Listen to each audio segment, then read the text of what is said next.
Hello friends, आप सभी का स्वागत है हमारे यूट्यूब चैनल पर। आज के इस वीडियो में BBMKU यूनिवर्सिटी यूजी सेमेस्टर 4 भेक पेपर 2 इन्वायरमेंटल स्टडीज़ का कंप्लीट सिलेबस का जो एग्ज़ाम में जो पूछा जाएगा question, very most important objective question बताऊंगा। ठीक है, खाली आप लोग इस वीडियो को देख लो और इसी वीडियो से बहुत सारा क्वेश्चन डायरेक्ट एग्जाम में देखने को मिलेगा। तो आप लोग इस वीडियो को पूरा देखिएगा। चैनल पर नए तो चैनल को सब्सक्राइब जरूर कर लीजिएगा और अपने फ्रेंड के साथ शेयर जरूर कर दीजिएगा। ठीक है, ताकि यह वीडियो हर एक छात्र छात्रा तक पहुंच पाए। अगर किसी भी स्टूडेंट को यदि हमारा पेड कोर्सेस परचेस करना चाहते हो तो आप लोग कर सकते हो। डिस्क्रिप्शन पर लिंक ठू मिल जाएगा, फीस सबसे कम रुपये लगेगा। ठीक है, और इस वीडियो का डिस्क्रिप्शन पर लिंक मिल जाएगा व्हाट्सएप चैनल और टेलीग्राम चैनल का। उस पर क्लिक करो, ज्वाइन कर लो, वहीं पर अपडेट मिल जाएगा। और दोस्तों इसका PDF ठू मिल जाएगा। ठीक है, इससे पहले मैंने बहुत सारा वीडियो बना दिया हूँ, नहीं देखा तो आप लोग सभी वीडियो को देख लीजिएगा। इस वीडियो का डिस्क्रिप्शन पर प्लेलिस्ट का लिंक मिल जाएगा, उस पर क्लिक करो और जल्दी से देख लो। साथ ही साथ पिछला वीडियो में मैंने PYQ क्वेश्चन का सोल्यूशन का वीडियो बना दिया था, नहीं देखा तो उसको भी देख लीजिएगा। डिस्क्रिप्शन पर लिंक है और इसका PDF ठो भी मैंने अपलोड कर दिया हूँ। ठीक है, टेलीग्राम चैनल और व्हाट्सएप चैनल पर, तो जल्दी से ज्वाइन कर लो। डिस्क्रिप्शन पर लिंक है, वो डाउनलोड कर लो। तो चलिए आज के इस वीडियो को शुरू करते हैं। वीडियो बनाने में और कंटेंट तैयार करने में बहुत मेहनत लगता, साथ ही साथ समय भी लगता, तो इसलिए आप लोग एक लाइक तो जरूर कर दीजिएगा। ठीक है, पूरे इन्वायरमेंटल स्टडीज सिलेबस से परीक्षा उपयोगी MCQ प्रश्न सही उत्तर सहित मैं दोस्तों एक एक टॉपिक का very most important question select किया हूँ। ठीक है, एक भी टॉपिक को मैंने नहीं छोड़ा। इस बार मैं टॉपिक का नाम नहीं लूँगा, डायरेक्ट क्वेश्चन और आंसर की ओर देखेंगे। ठीक है, तो हमारे पास जो सबसे पहला जो क्वेश्चन है, क्वेश्चन नंबर 1 क्या देखिए, पर्यावरण शब्द की उत्पत्ति किस भाषा से हुई है? तो याद रखिएगा फ्रेंच भाषा से हुई है, तो इसका सही उत्तर हो जाएगा ऑप्शन नंबर सी हो जाएगा। उसके बाद क्वेश्चन नंबर 2 देखिए, क्वेश्चन नंबर 2 क्या है, पर्यावरण का सबसे उपयुक्त अर्थ है, यानी पर्यावरण का सबसे उपयुक्त अर्थ क्या होता है?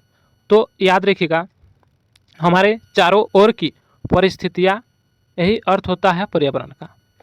तो इसका सही उत्तर हो जाएगा ऑप्शन नंबर सी हो जाएगा। ठीक है, जो हमारे चारों ओर की जो वस्तुएं होती है उसी को कहते हैं पर्यावरण, आसपास की वस्तुएं। उसके बाद क्वेश्चन नंबर 3 क्या देखिए, पर्यावरण अध्ययन का मुख्य उद्देश्य है, यानी पर्यावरण अध्ययन का मुख्य उद्देश्य क्या है? तो याद रखिएगा मानव पर्यावरण संबंध को समझना, तो इसका सही उत्तर हो जाएगा ऑप्शन नंबर बी। उसके बाद क्वेश्चन नंबर 4 क्या देखिए, निम्न में से कौन पर्यावरण का जैविक घटक है? जैविक घटक का मतलब होता है जिसमें जीवन पाया जाता है। ठीक है, और अजैविक घटक का मतलब होता है जिसमें जीवन नहीं पाया जाता।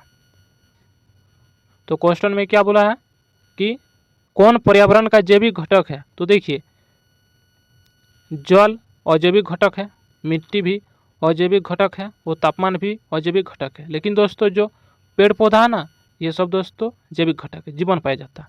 तो इसका सही उत्तर ऑप्शन नंबर सी हो जाएगा। उसके बाद क्वेश्चन नंबर 5 देखिए क्या है, अजैविक घटक का उदाहरण है। अजैविक घटक का मतलब होता है जिसमें जीवन नहीं पाया जाता, तो पशु में पाया जाता है, बैक्टीरिया में पाया जाता है, वनस्पति में पाया जाता है। लेकिन दोस्तों जल में जीवन नहीं पाया जाता, तो ये वाला हो जाएगा अजैविक घटक। तो इसका सही उत्तर हो जाएगा ऑप्शन नंबर सी, जल। उसके बाद क्वेश्चन नंबर 6, पर्यावरण के कितने मुख्य घटक होते हैं? तो याद रखिएगा पर्यावरण के चार मुख्य घटक होते हैं, तो इसका सही उत्तर हो जाएगा ऑप्शन नंबर सी। उसके बाद क्वेश्चन नंबर 7, वायुमंडल किससे संबंधित है? तो याद रखिएगा ट्रिक से आप लोग सबसे पहले कौन सा शब्द आ रहा है? वायु। तो वायु से याद रखिएगा वायु, यानी वायुमंडल वायु यानी हवा से संबंधित है, यानी वायु से संबंधित है। तो इसका सही उत्तर हो जाएगा ऑप्शन नंबर बी। उसके बाद क्वेश्चन नंबर 8 क्या देखिए, जलमंडल का संबंध है। जलमंडल का संबंध किससे है? तो पहला वाला शब्द क्या है? जल है, तो जल से याद रखिएगा जल से, यानी जलमंडल का संबंध है जल से। ठीक है, इस प्रकार से आप लोग ट्रिक से याद रखिए, कभी भी गलत नहीं होगा। उसके बाद क्वेश्चन नंबर 9, स्थल मंडल में शामिल है। स्थल मंडल में क्या शामिल है? तो आप लोग जानबे करते हैं कि स्थल का मतलब क्या होता है, जहाँ पर स्थल। ठीक है, स्थल मंडल में भूमि यानी जमीन और चट्टानें शामिल है, तो इसका सही उत्तर हो जाएगा ऑप्शन नंबर सी। उसके बाद क्वेश्चन नंबर 10 क्या देखिए, जीवमंडल का संबंध किससे है? तो पहला शब्द है जीव है, तो जीव से क्या आ रहा है? जीव, जीव जंतु तथा पेड़ पौधे। तो इसका सही उत्तर हो जाएगा ऑप्शन नंबर बी हो जाएगा। ठीक है। उसके बाद क्वेश्चन नंबर 11, पर्यावरण संतुलन का अर्थ है। पर्यावरण संतुलन का अर्थ क्या होता है? तो याद रखिएगा प्राकृतिक घटकों में सामंजस्य, यही अर्थ होता है पर्यावरण संतुलन का। तो इसका सही उत्तर हो जाएगा ऑप्शन नंबर बी। उसके बाद क्वेश्चन नंबर 12, पर्यावरण मानव जीवन के लिए क्यों आवश्यक है? तो याद रखिएगा भोजन के लिए आवश्यक है, आवास के लिए, जीवनदायी संसाधनों के लिए। तो इसका सही उत्तर हो जाएगा ऑप्शन नंबर डी हो जाएगा। ठीक है, यानी पर्यावरण मानव जीवन के लिए आवश्यक है दोस्तों, भोजन के लिए, खाने पाने के लिए, उसके बाद आवास के लिए, रहने के लिए, जीवनदायी जो संसाधन की जरूरत होती है उसके लिए। तो इसका सही उत्तर हो जाएगा ऑप्शन नंबर डी। उसके बाद क्वेश्चन नंबर 13, निम्न में से कौन अजैविक घटक नहीं है? अजैविक घटक का मतलब होता है जिसमें जीवन नहीं पाया जाता है। तो किसमें जीवन नहीं पाया जाता है? तो किसमें नहीं पाया जाता है? तो बैक्टीरिया में जीवन नहीं पाया जाता। तो इसका सही उत्तर हो जाएगा ऑप्शन नंबर डी। उसके बाद क्वेश्चन नंबर 14, पर्यावरण संरक्षण का मुख्य उद्देश्य है। पर्यावरण संरक्षण का मुख्य उद्देश्य क्या होता है? तो याद रखिएगा प्राकृतिक संतुलन बनाए रखना होता है। तो इसका सही उत्तर हो जाएगा ऑप्शन नंबर बी, यानी प्राकृतिक संतुलन को बनाए रखना। ठीक है। उसके बाद क्वेश्चन नंबर 15, सूर्य का प्रकाश किस प्रकार का घटक है? तो याद रखिएगा सूर्य का प्रकाश अजैविक प्रकार का घटक है। तो इसका सही उत्तर हो जाएगा ऑप्शन नंबर बी। उसके बाद क्वेश्चन नंबर 16, मानव पर्यावरण का कौन सा घटक है? तो मानव यानी मनुष्य दोस्तों याद रखिएगा पर्यावरण का सामाजिक घटक है। तो इसका सही उत्तर हो जाएगा ऑप्शन नंबर सी हो जाएगा। उसके बाद क्वेश्चन नंबर 17, पर्यावरण अध्ययन किस विषय से संबंधित है? तो पर्यावरण का अध्ययन तो दोस्तों बहु विषयक विषय से संबंधित है। तो इसका सही उत्तर हो जाएगा ऑप्शन नंबर सी। उसके बाद क्वेश्चन नंबर 18, प्राकृतिक पर्यावरण में शामिल नहीं है, यानी प्राकृतिक पर्यावरण में कौन शामिल नहीं है? तो दोस्तों देखिए वन शामिल है, नदी भी शामिल है, पर्वत भी शामिल है, लेकिन दोस्तों जो कारखाना नहीं शामिल है। तो इसका सही उत्तर हो जाएगा ऑप्शन नंबर डी हो जाएगा।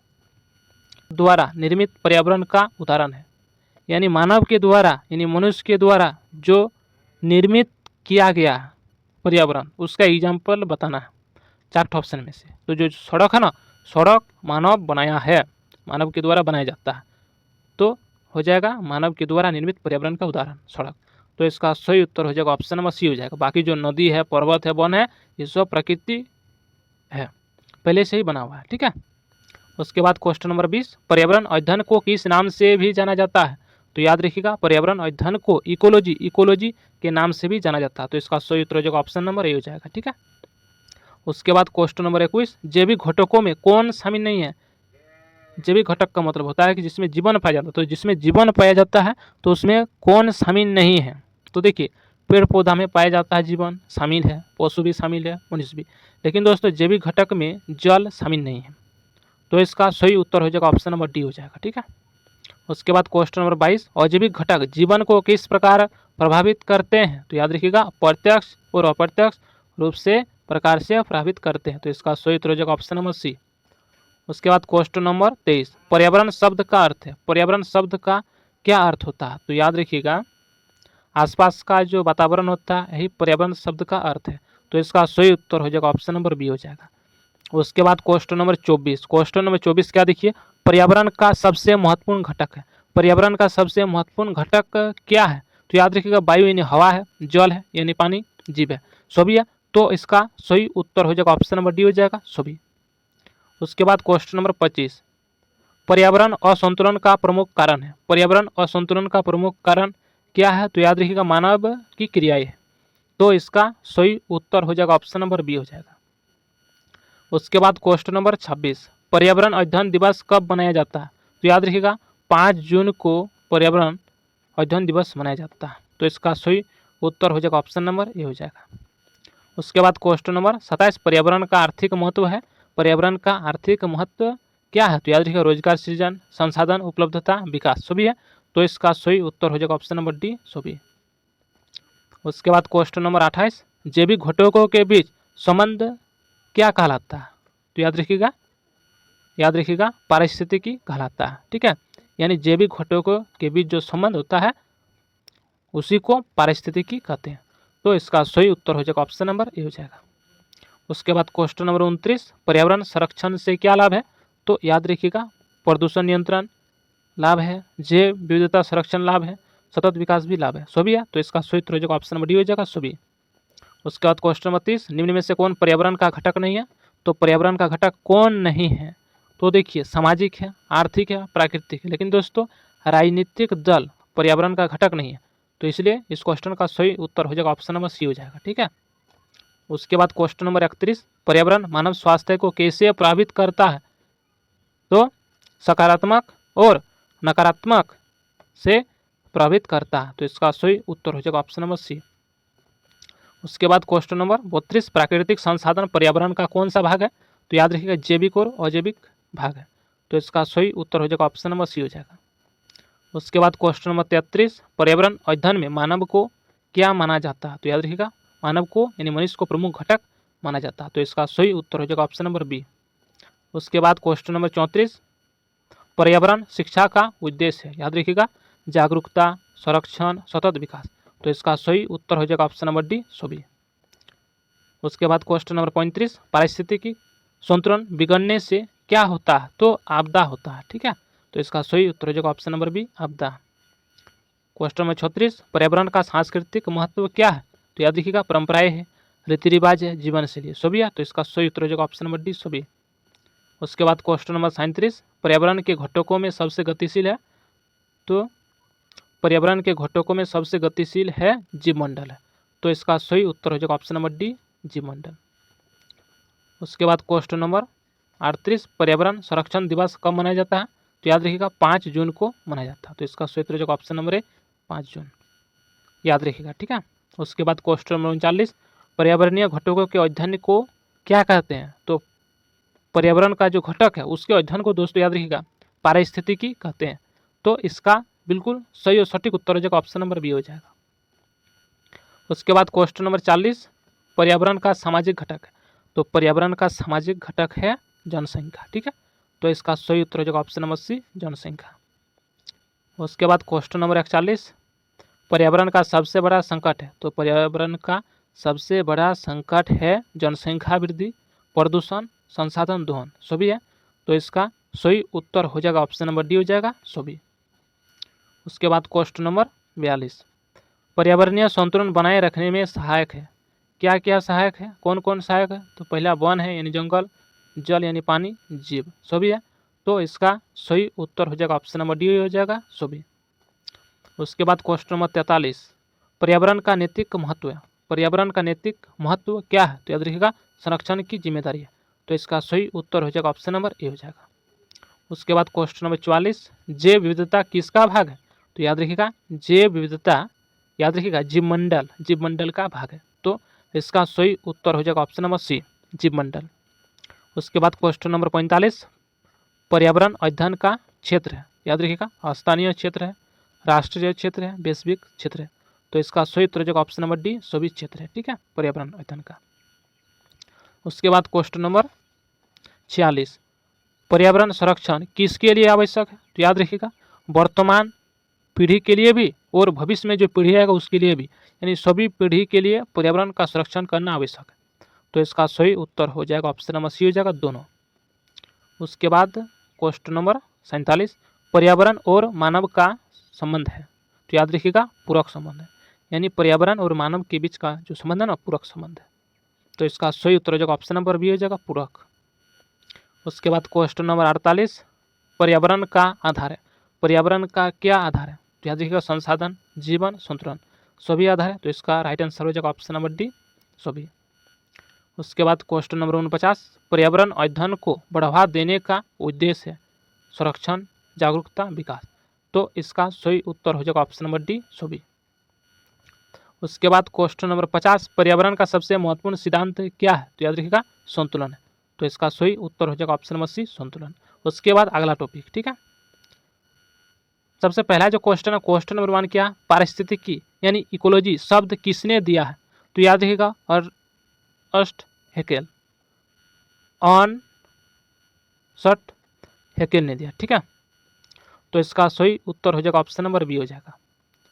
उसके बाद क्वेश्चन नंबर 2, पारिस्थितिकी का अर्थ है। पारिस्थितिकी का क्या अर्थ होता है? तो याद रखिएगा जीवों और उनके पर्यावरण के बीच संबंधों का अध्ययन, यही अर्थ है पारिस्थितिकी का। तो इसका सही उत्तर हो जाएगा ऑप्शन नंबर सी हो जाएगा। उसके बाद क्वेश्चन नंबर 3, इकोलॉजी शब्द किस भाषा से लिया गया? तो याद रखिएगा ग्रीक भाषा से लिया गया।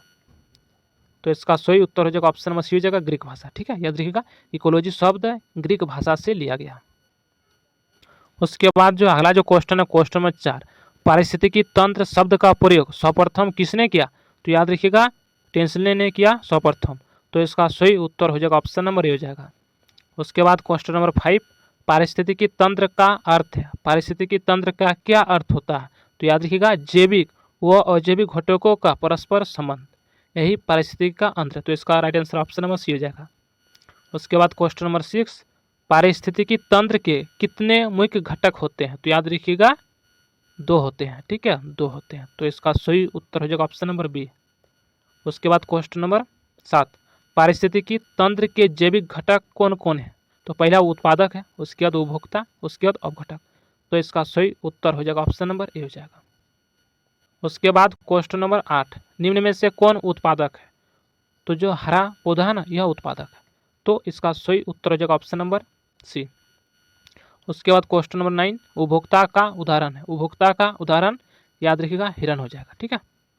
उसके बाद क्वेश्चन नंबर 10, अवघटक का उदाहरण है। अवघटक का उदाहरण क्या हो जाएगा? तो दोस्तों बैक्टीरिया हो जाएगा। ठीक है, बाकी सही उत्तर हो जाएगा ऑप्शन नंबर सी हो जाएगा, बैक्टीरिया अवघटक का उदाहरण है। उसके बाद क्वेश्चन नंबर 11, पारिस्थितिकी तंत्र का अजैविक घटक कौन नहीं है? तो याद रखिएगा बैक्टीरिया। उसके बाद क्वेश्चन नंबर 12, पारिस्थितिकी तंत्र में ऊर्जा का मुख्य स्रोत क्या होता है? तो सूर्य होता है। तो इसका राइट आंसर हो जाएगा ऑप्शन नंबर सी हो जाएगा सूर्य।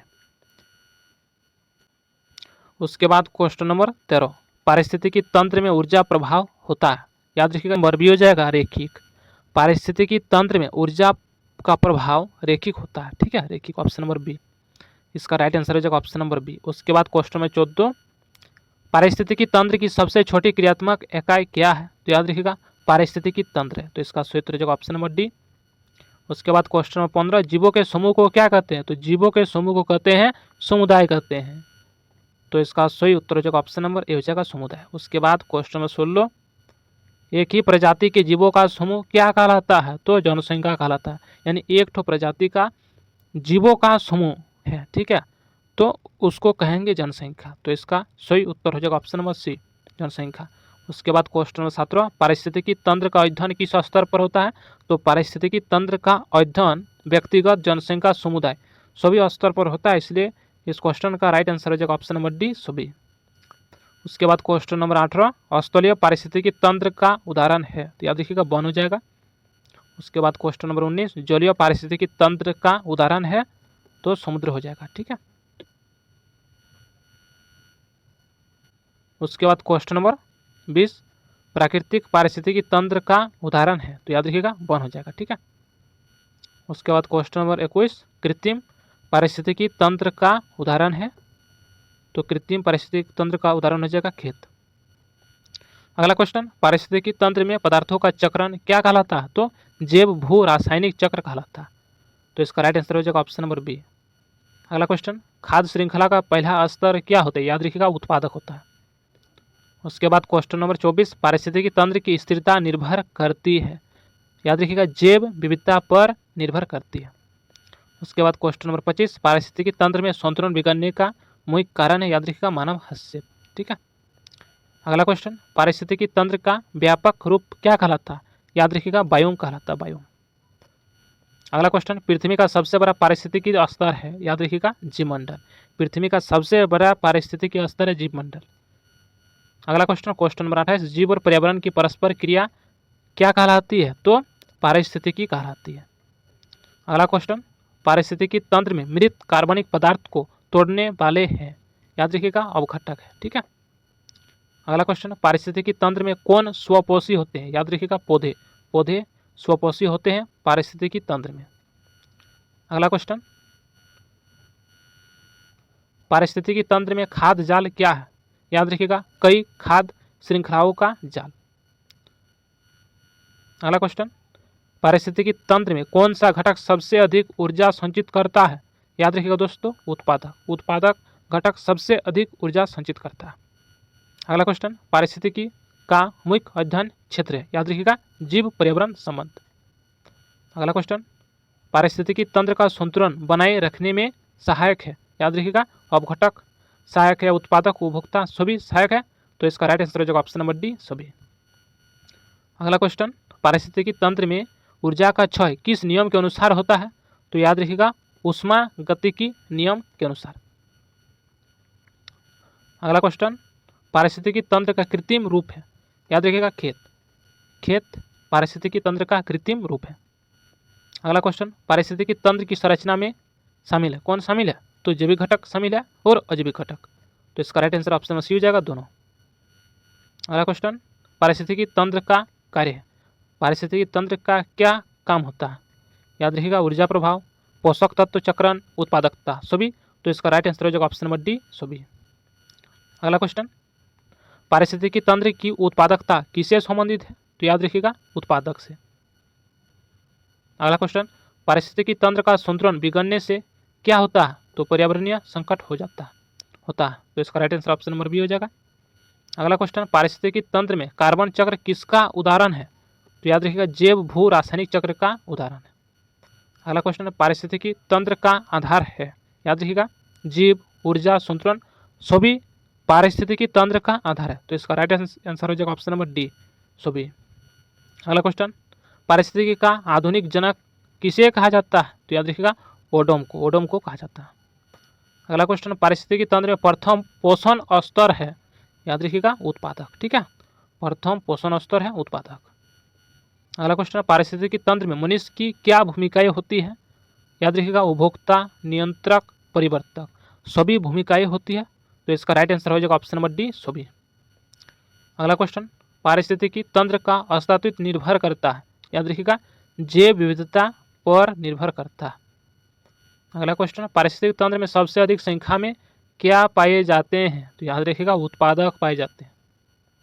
अगला क्वेश्चन, पारिस्थितिकी तंत्र का अध्ययन उपयोगी है, याद रखिएगा संरक्षण के लिए, संसाधन प्रबंधन के लिए, पर्यावरण संतुलन के लिए सभी के लिए। तो इसका राइट आंसर हो जाएगा ऑप्शन नंबर डी, सभी के लिए। अगला क्वेश्चन, पारिस्थितिकी तंत्र का विनाश क्या कहलाता है, तो याद रखिएगा पर्यावरणीय अवनयन कहलाता है।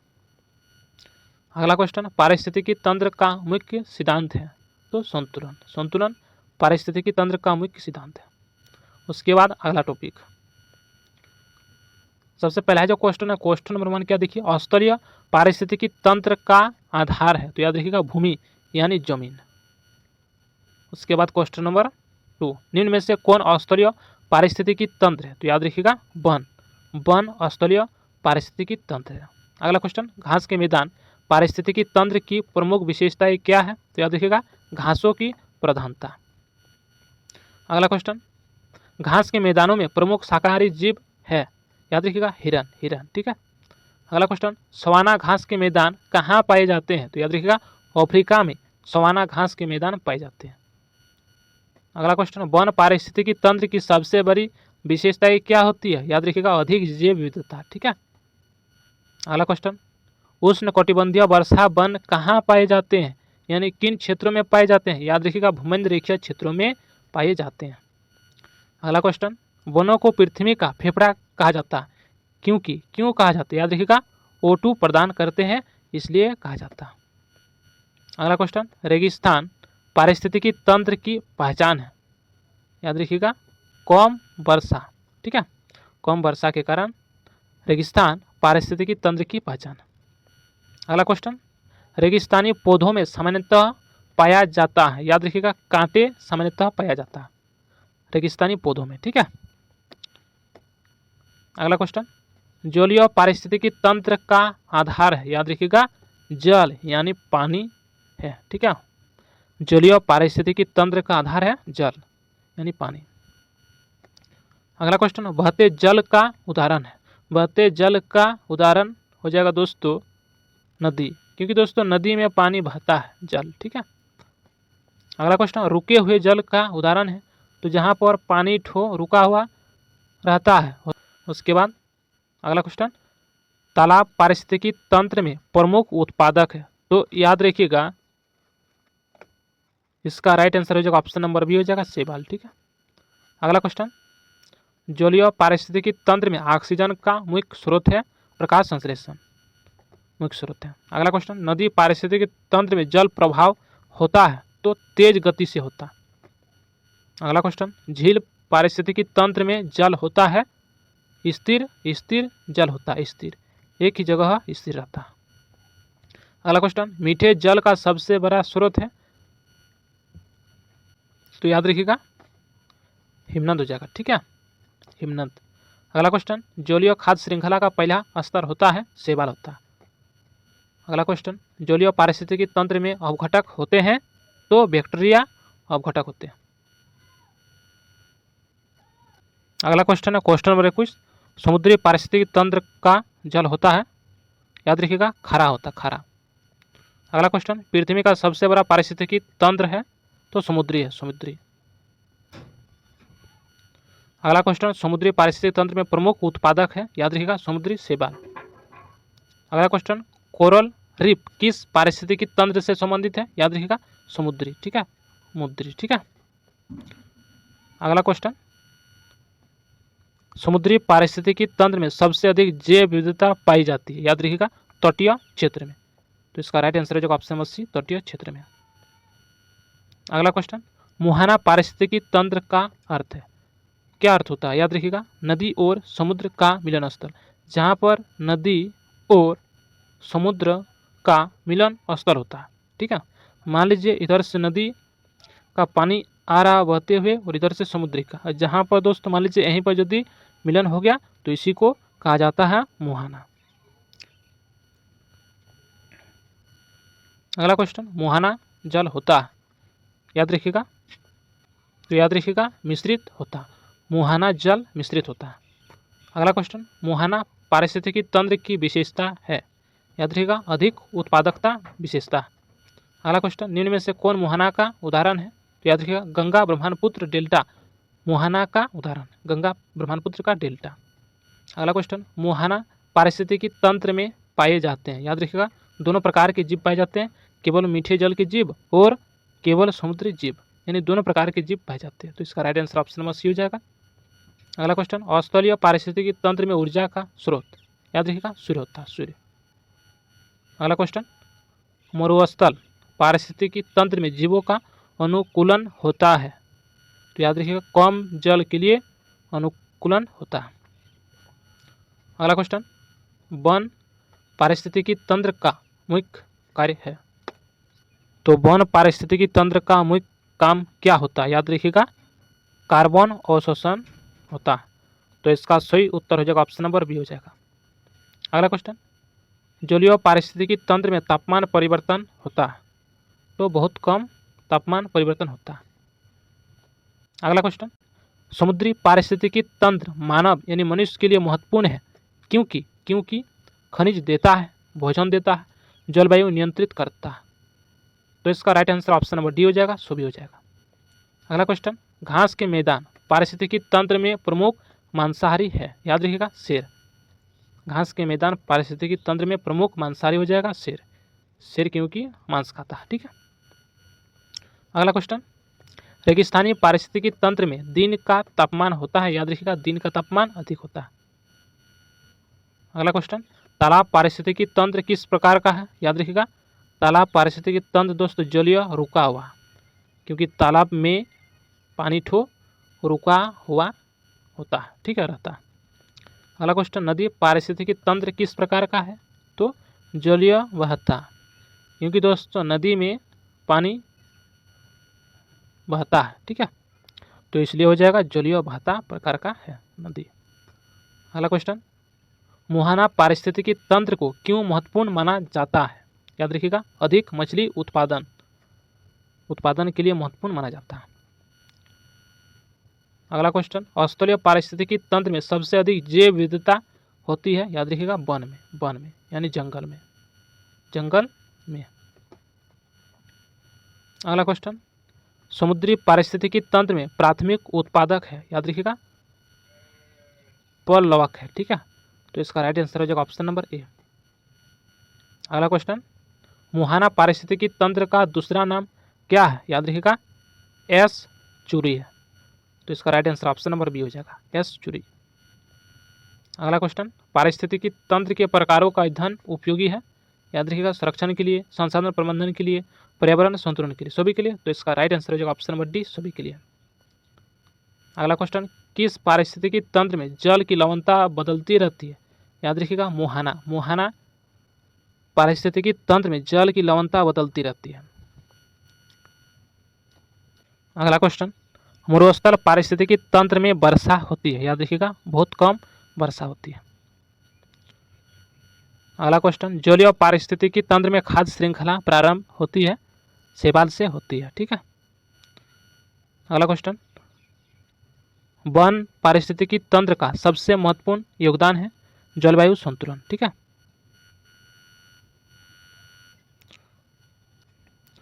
अगला क्वेश्चन, समुद्री पारिस्थितिकी तंत्र में सबसे अधिक ऊर्जा किस स्तर पर होती है, याद रखिएगा उत्पादक स्तर पर होती है सबसे अधिक ऊर्जा।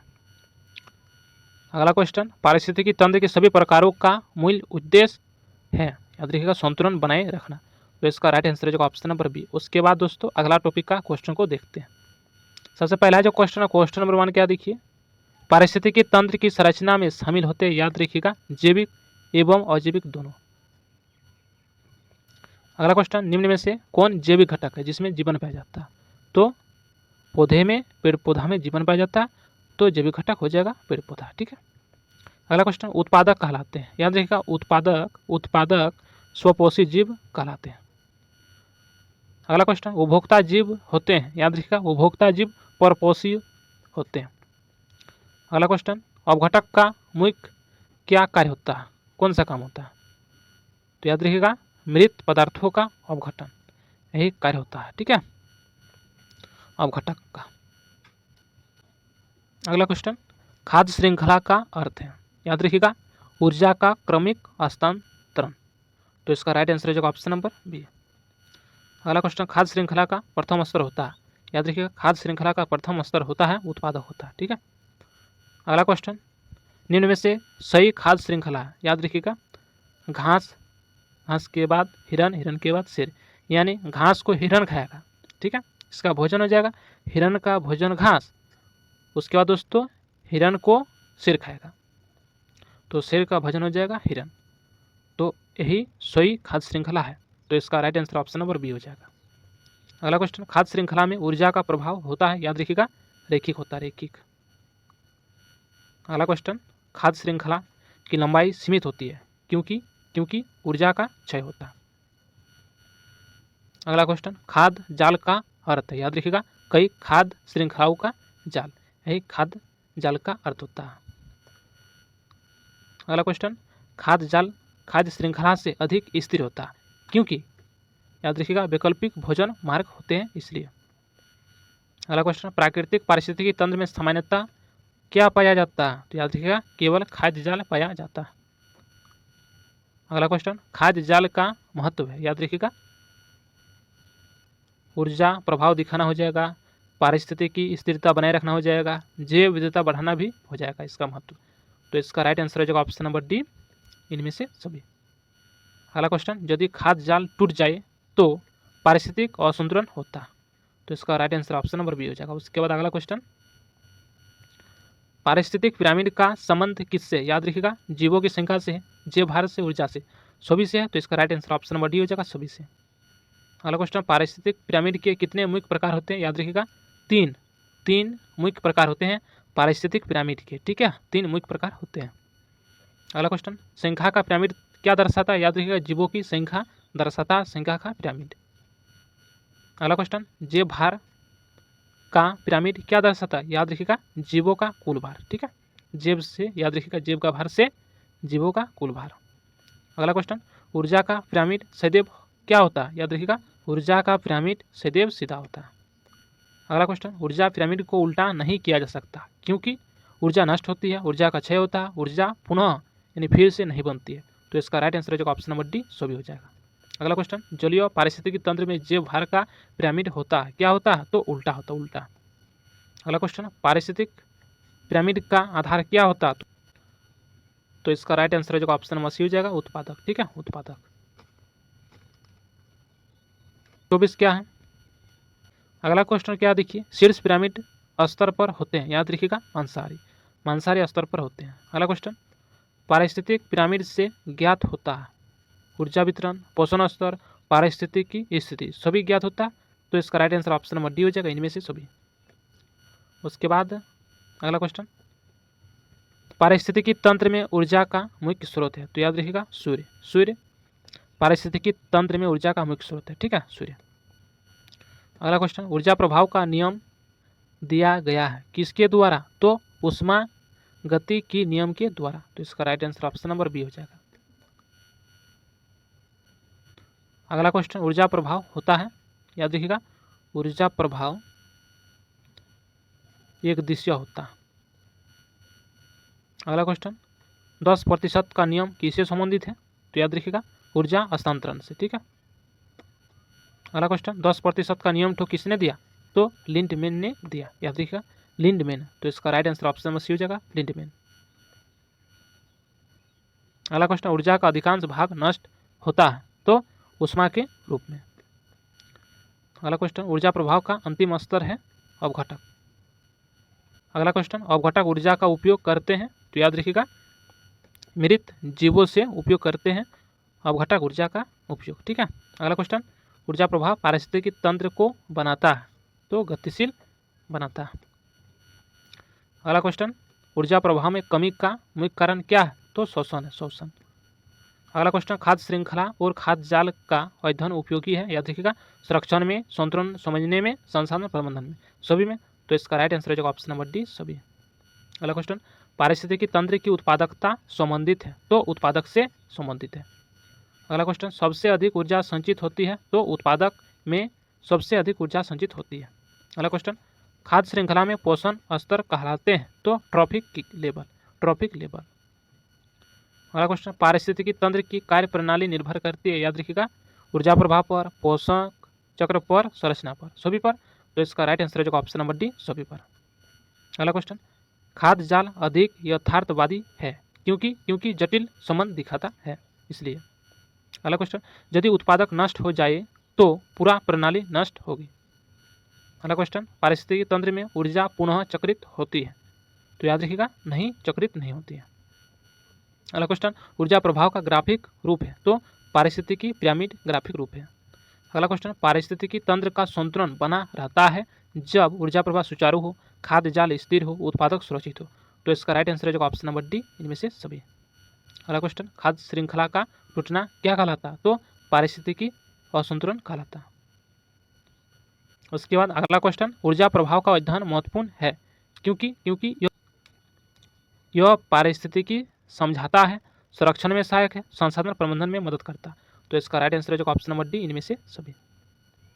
अगला क्वेश्चन, पारिस्थितिकी पिरामिड में सबसे छोटा स्तर होता है, तो मांसाहारी सबसे छोटा स्तर होता है। अगला क्वेश्चन, खाद्य जाल की अनुपस्थिति में पारिस्थितिकी तंत्र होगा, तो कमजोर होगा। अगला क्वेश्चन, पारिस्थितिकी तंत्र की संरचना और कार्य का अंतिम लक्ष्य क्या है? याद रखिएगा संतुलन बनाए रखना। उसके बाद अगला टॉपिक का क्वेश्चन, सबसे पहला क्वेश्चन क्या, प्रदूषण का क्या अर्थ होता है? याद रखिएगा पर्यावरण में अवांछनीय परिवर्तन, यही प्रदूषण का अर्थ है। अगला क्वेश्चन, प्रदूषण फैलाने वाले पदार्थ क्या कहलाते हैं? याद रखिएगा प्रदूषक कहलाते हैं, ठीक है। जो प्रदूषण को फैलाता है उसी को कहते हैं प्रदूषक, ठीक है। अगला क्वेश्चन, प्राथमिक प्रदूषक का उदाहरण है, तो हो जाएगा कार्बन मोनोऑक्साइड। अगला क्वेश्चन, द्वितीयक प्रदूषक बनते हैं कि किसके क्रिया से बनते हैं? तो किससे बनते हैं? तो रासायनिक अभिक्रिया से बनते हैं। तो इसका right answer option number B हो जाएगा। देखिए, निम्न में से मानव जनित प्रदूषण का स्रोत है, याद रखिएगा उद्योग, ठीक है। अगला क्वेश्चन, वायु प्रदूषण का मुख्य कारण क्या है? तो वाहन धुआं। अगला क्वेश्चन, वाहनों से निकलने वाली प्रमुख गैस है, याद रखिएगा कार्बन मोनोऑक्साइड। अगला क्वेश्चन, वायु प्रदूषण से प्रभावित अंग है, तो फेफड़े हैं। अगला क्वेश्चन, अम्ल वर्षा का मुख्य कारण क्या है? तो याद रखिएगा SO2 और NO2 है। अगला क्वेश्चन, वायु प्रदूषण से होने वाली बीमारी है, याद रखिएगा अस्थमा है, ठीक है। अगला क्वेश्चन, स्मॉग किसका मिश्रण है? तो धुआं और कोहरा का मिश्रण है स्मॉग। अगला क्वेश्चन, वायु प्रदूषण नियंत्रण का उपाय है तो वृक्षारोपण उपाय है। अगला क्वेश्चन, जल प्रदूषण का मुख्य स्रोत है तो याद रखिएगा औद्योगिक अपशिष्ट। जल में सीवेज मिलाने से क्या होता है तो जल प्रदूषण होता है। अगला क्वेश्चन, जल प्रदूषण से फैलने वाली बीमारी है, याद रखिएगा जल प्रदूषण से फैलने वाली बीमारी है हैजा। अगला क्वेश्चन, मीना माटा रोग किससे होता है तो पारा से होता है, पारा से याद रखिएगा। अगला क्वेश्चन, जल प्रदूषण से जलीय जीवों पर क्या प्रभाव पड़ता है तो नकारात्मक प्रभाव पड़ता है। अगला क्वेश्चन, यूट्रोफिकेशन संबंधित है, किससे संबंधित है तो जल से संबंधित है। अगला क्वेश्चन, जल प्रदूषण नियंत्रण का उपाय है, याद रखिएगा अपशिष्ट जल शोधन इसका उपाय है। अगला क्वेश्चन, मृदा प्रदूषण का प्रमुख कारण है, याद रखिएगा रासायनिक उर्वरक। अगला क्वेश्चन, मृदा प्रदूषण से प्रभावित होता है कृषि उत्पादन को। अगला क्वेश्चन, कीटनाशकों का अधिक उपयोग करता है, याद रखिएगा मृदा प्रदूषण करता है। अगला क्वेश्चन, मृदा प्रदूषण का परिणाम है, याद रखिएगा भूमि बंजर होना। अगला क्वेश्चन, मृदा प्रदूषण नियंत्रण का क्या उपाय है तो जैविक खेती। अगला क्वेश्चन, ध्वनि प्रदूषण मापा जाता है, याद रखिएगा ध्वनि प्रदूषण डेसिबल डेसिबल डेसिबल से मापा जाता है। अगला क्वेश्चन, ध्वनि प्रदूषण का मुख्य स्रोत है तो वाहन है, वाहन। अगला क्वेश्चन, ध्वनि प्रदूषण का प्रभाव पड़ता है तो कान पर पड़ता है प्रभाव ध्वनि प्रदूषण का, ठीक है। अगला क्वेश्चन, अत्यधिक ध्वनि से हो सकता है, क्या हो सकता है तो बहरेपन यानी बहरा हो सकता है। अगला क्वेश्चन, ध्वनि प्रदूषण का मानसिक प्रभाव क्या है तो याद रखिएगा तनाव है, ठीक है, तनाव। अगला क्वेश्चन, रात्रि में अधिक ध्वनि से प्रभावित होती है, याद रखिएगा नींद। रात्रि में अधिक ध्वनि से नींद प्रभावित होती है। अगला क्वेश्चन, ध्वनि प्रदूषण नियंत्रण का उपाय है तो साइलेंसर है, ठीक है, साइलेंसर। अगला क्वेश्चन, प्रदूषण का सबसे बड़ा क्या कारण है तो मानव गतिविधियाँ। अगला क्वेश्चन, कौन सा प्रदूषण सीधे दिखाई नहीं देता है तो याद रखिएगा ध्वनि। ध्वनि प्रदूषण सीधे दिखाई नहीं देता है, बाकी जल प्रदूषण दिखाई देता है, वायु मृदा प्रदूषण। अगला क्वेश्चन, वायु जल मृदा प्रदूषण का सामान्य कारण क्या है तो उद्योग, उद्योग। अगला क्वेश्चन, पर्यावरण संरक्षण का मुख्य उद्देश्य है तो याद रखिएगा प्रदूषण नियंत्रण। अगला क्वेश्चन, प्रदूषण से सबसे अधिक प्रभावित होता है तो मानव यानी मनुष्य सबसे अधिक प्रभावित होता है प्रदूषण से। अगला क्वेश्चन, हरित गृह प्रभाव संबंधित है, किससे संबंधित है तो वायु प्रदूषण से संबंधित है। अगला क्वेश्चन, ओजोन परत का क्षरण होता है, याद रखिएगा CFC से, ठीक है। तो नियंत्रण में सबसे प्रभावी है, याद रखिएगा कानून, जन जागरूकता, तकनीक। तो इसका राइट आंसर है ऑप्शन नंबर डी, इनमें से सभी। अगला क्वेश्चन, प्रदूषण रहित विकास क्या कहलाता है तो सतत विकास कहलाता है। अगला क्वेश्चन, जल प्रदूषण में मछलियों की मृत्यु का क्या कारण है तो ऑक्सीजन की कमी के कारण जल प्रदूषण से मछलियाँ की मृत्यु हो जाती है। अगला क्वेश्चन, मृदा प्रदूषण का सीधा प्रभाव पड़ता है, याद रखिएगा मानव स्वास्थ्य पर पड़ता है, फसलों पर, जल पर, सभी पर पड़ता है, तो इसलिए इस क्वेश्चन का right answer option number D हो जाएगा, सभी पर। अगला क्वेश्चन, ध्वनि प्रदूषण का मापन आवश्यक है तो उद्योगों में, अस्पतालों में, विद्यालयों में, इन सभी में ध्वनि प्रदूषण का मापन आवश्यक है, तो इसलिए इस क्वेश्चन का राइट आंसर हो जाएगा ऑप्शन नंबर डी, सभी में। अगला क्वेश्चन, प्रदूषण नियंत्रण दिवस कब मनाया जाता है, याद रखिएगा 5 जून, ठीक है, 5 जून को। अगला क्वेश्चन, सबसे खतरनाक प्रदूषण माना जाता है तो वायु यानी हवा यानी वायु प्रदूषण सबसे खतरनाक माना जाता है। अगला क्वेश्चन, औद्योगिक क्षेत्र में ध्वनि सीमा लगभग होती है तो 75 होती है, ठीक है।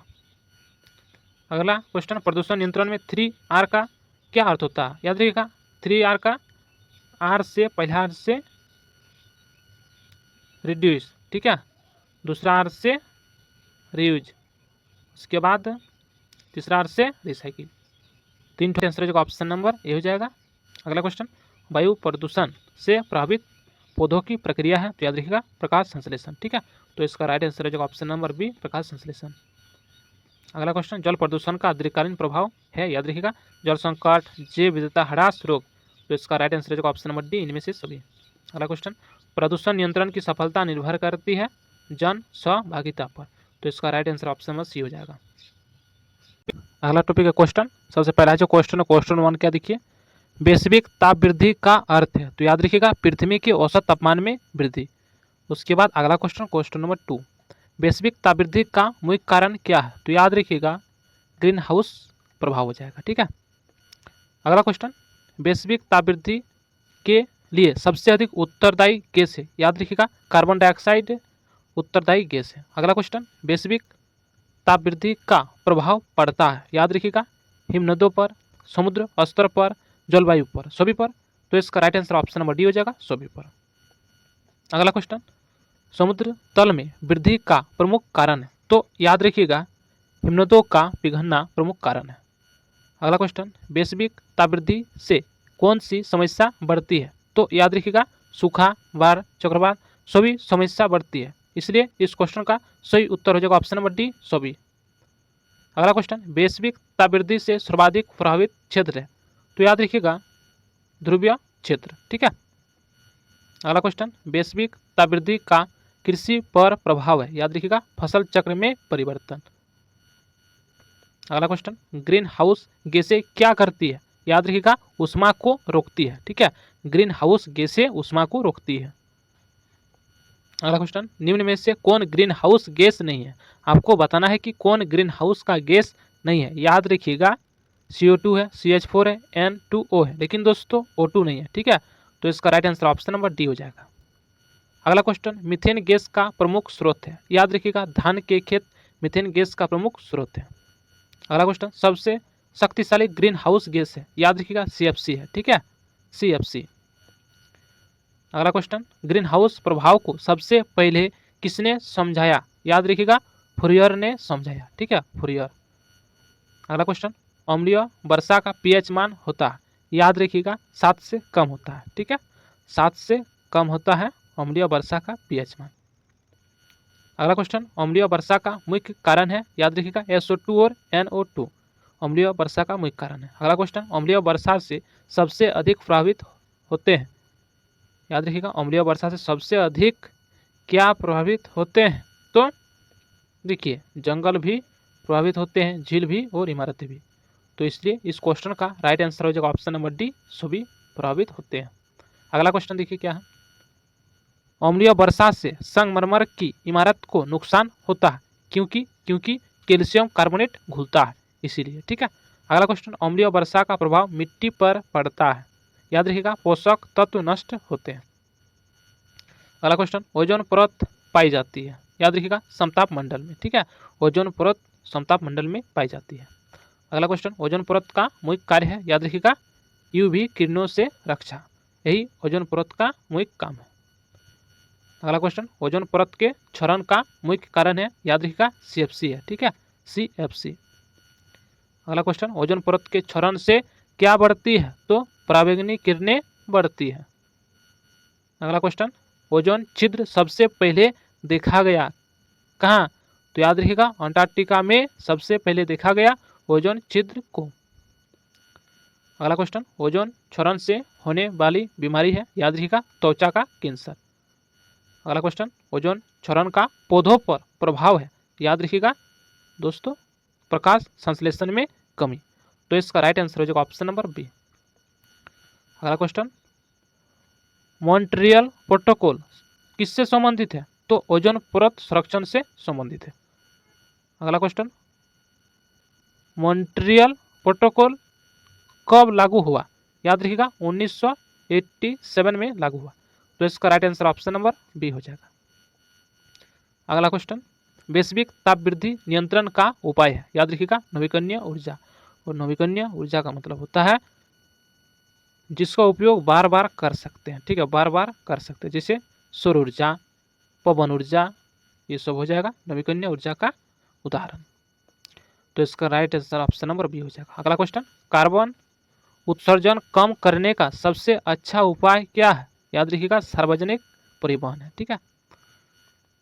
अगला क्वेश्चन, कार्बन सिंक का उदाहरण है, याद रखिएगा महासागर, वन और मिट्टी हो जाएगा कार्बन सिंक का उदाहरण। तो इसलिए इस क्वेश्चन का राइट आंसर हो जाएगा ऑप्शन नंबर डी, इनमें से सभी हो जाएगा। अगला क्वेश्चन, वैश्विक ताप वृद्धि को बढ़ाने वाली मानवीय गतिविधि है, याद रखिएगा जीवाश्म ईंधन जलाना। अगला क्वेश्चन, अम्लीय वर्षा सबसे अधिक होती है, याद रखिएगा औद्योगिक क्षेत्रों में अम्लीय वर्षा सबसे अधिक होती है। अगला क्वेश्चन, ग्रीन हाउस गैसों की वृद्धि से क्या होता है? याद रखिएगा, जलवायु में परिवर्तन होता है। अगला क्वेश्चन, जलवायु परिवर्तन का परिणाम नहीं है, तो याद रखिएगा समुद्र स्तर वृद्धि परिणाम है, मौसम में अनिश्चितता परिणाम है, जैव विविधता ह्रास परिणाम है, लेकिन दोस्तों ओजोन निर्माण ये वाला परिणाम नहीं है। तो इसलिए इस क्वेश्चन का राइट आंसर हो जाएगा ऑप्शन नंबर डी। अगला क्वेश्चन, ओजोन परत संरक्षण के लिए आवश्यक है, याद रखिएगा HCFC या CFC पर रोक, यही आवश्यक है। अगला क्वेश्चन, ग्रीन हाउस प्रभाव न हो तो पृथ्वी क्या होगी न रहेगी? याद रखिएगा बहुत ठंडी होगी। ग्रीन हाउस का प्रभाव न हो तो पृथ्वी बहुत ठंडी होगी। अगला क्वेश्चन, अम्लीय वर्षा किस प्रकार की वर्षा है? याद रखिएगा अम्लीय वर्षा, ठीक है, अम्लीय से याद रखना, अम्लीय प्रकार की वर्षा।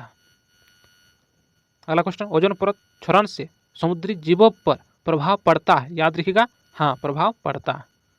अगला क्वेश्चन, वैश्विक ताप वृद्धि का सामाजिक प्रभाव है, तो याद रखिएगा विस्थापन, उसके बाद स्वास्थ्य समस्याएं, उसके बाद खाद्य संकट, इसलिए इस क्वेश्चन का सही उत्तर हो जाएगा ऑप्शन नंबर डी, इनमें से सभी। अगला क्वेश्चन, जलवायु परिवर्तन पर वैश्विक सम्मेलन है, याद रखिएगा क्योटो प्रोटोकॉल सम्मेलन है। अगला क्वेश्चन, क्योटो प्रोटोकॉल किससे संबंधित है? तो ग्रीन हाउस गैस उत्सर्जन से संबंधित है। अगला क्वेश्चन, अम्लीय वर्षा से झीलों में होती है, याद रखिएगा मछलियों की मृत्यु होती है अम्लीय वर्षा से, ठीक है।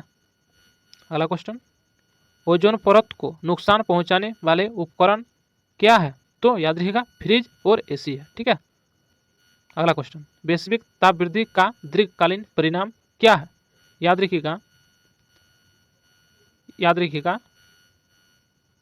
जल संकट परिणाम है, उसके बाद मरुस्थलीकरण परिणाम है, उसके बाद समुद्र स्तर वृद्धि है, इसलिए इस क्वेश्चन का राइट आंसर हो जाएगा ऑप्शन नंबर डी, इनमें से सभी हो जाएगा परिणाम, ठीक है। अगला क्वेश्चन, ग्रीन हाउस गैसों की वृद्धि से सबसे अधिक प्रभावित होते हैं, याद रखिएगा जीव जंतु सबसे अधिक प्रभावित होते हैं, तो इसका right answer option number B हो जाएगा। अगला क्वेश्चन, ओजोन परत के क्षरण से फसलों पर प्रभाव पड़ता है, याद रखिएगा नकारात्मक प्रभाव पड़ता है ओजोन परत के क्षरण से। अगला क्वेश्चन, वैश्विक तापवृद्धि से प्रवाल भित्तियों पर क्या प्रभाव है? प्रभाव है, याद रखिएगा शीतलीकरण प्रभाव है। अगला क्वेश्चन, अम्लीय वर्षा से धातुओं पर प्रभाव होता है, याद रखिएगा जंग, ठीक है, अम्लीय वर्षा से धातुओं पर जंग प्रभाव होता है। अगला क्वेश्चन, ओजोन परत क्षरण मानव के लिए खतरनाक है, क्योंकि यूवी किरणें बढ़ती हैं, इसलिए। अगला क्वेश्चन, पर्यावरणीय समस्याओं के समाधान की कुंजी है, याद रखिएगा तकनीक है, कानून है, उसके बाद जन जागरूकता है, सभी है, तो इसलिए इस क्वेश्चन का right answer option number D हो जाएगा, इनमें से सभी हो जाएगा। उसके बाद अगला टॉपिक का क्वेश्चन देखिए, पहला क्वेश्चन है ठोस अपशिष्ट से क्या तात्पर्य है? याद रखिएगा ठोस रूप से अवांछित पदार्थ। अगला क्वेश्चन, घरेलू ठोस अपशिष्ट का उदाहरण है, याद रखिएगा प्लास्टिक बोतल हो जाएगा घरेलू ठोस अपशिष्ट का उदाहरण, प्लास्टिक बोतल। अगला क्वेश्चन, ठोस अपशिष्ट प्रबंधन का मुख्य उद्देश्य है, याद रखिएगा पर्यावरण संरक्षण मुख्य उद्देश्य। अगला क्वेश्चन, ठोस अपशिष्ट प्रबंधन में पहला चरण है, याद रखिएगा पहला चरण संग्रहण है, ठीक है। अगला क्वेश्चन, ठोस अपशिष्ट का सबसे बड़ा स्रोत है, याद रखिएगा घरेलू क्षेत्र है। अगला क्वेश्चन, कचरे का संग्रहण किया जाता है, याद रखिएगा कचरे का संग्रहण दोस्तों निर्धारित डस्टबिन में किया जाता है, ठीक है, कचरे का संग्रहण, तो इसका right answer option number C हो जाएगा।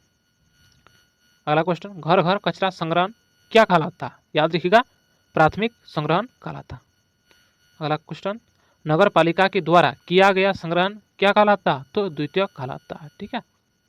अगला क्वेश्चन, संग्रहण में सबसे अधिक सहायक है, क्या सहायक है? तो उचित डस्टबिन सहायक है। अगला क्वेश्चन, कचरे को अलग अलग करना क्या कहलाता है?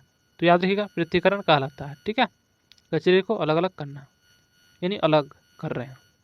अगला क्वेश्चन, गीला कचरा होता है, याद रखिएगा भोजन अवशेष में होता है। अगला क्वेश्चन, सूखा कचरा है, तो कागज है दोस्तों सूखा कचरा।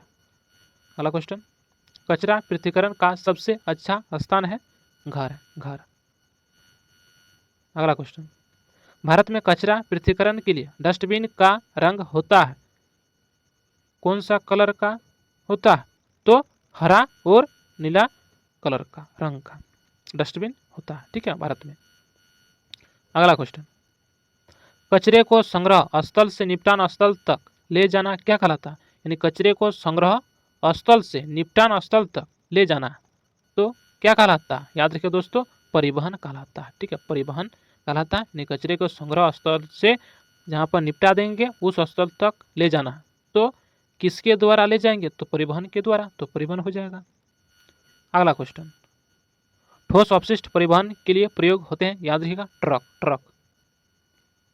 अगला क्वेश्चन, खुले वाहन से परिवहन का नुकसान है, याद रखिएगा, प्रदूषण। अगला क्वेश्चन, आधुनिक अपशिष्ट परिवहन में उपयोग होता है तो कवर वाहन। अगला क्वेश्चन, कचरे का अंतिम चरण है, याद रखिएगा, निपटान। कचरे का अंतिम जो चरण है ना, निपटान। अगला क्वेश्चन, लैंडफिल का अर्थ है, याद रखिएगा, कचरा दबाना। लैंडफिल का यही अर्थ है, कचरा को दबाना। अगला क्वेश्चन, कंपोस्टिंग संबंधित है, किससे संबंधित है? तो जैविक कचरे से संबंधित है, ठीक है। अगला क्वेश्चन, जैविक कचरे का सर्वोत्तम निपटान क्या है? तो कंपोस्टिंग है, ठीक है।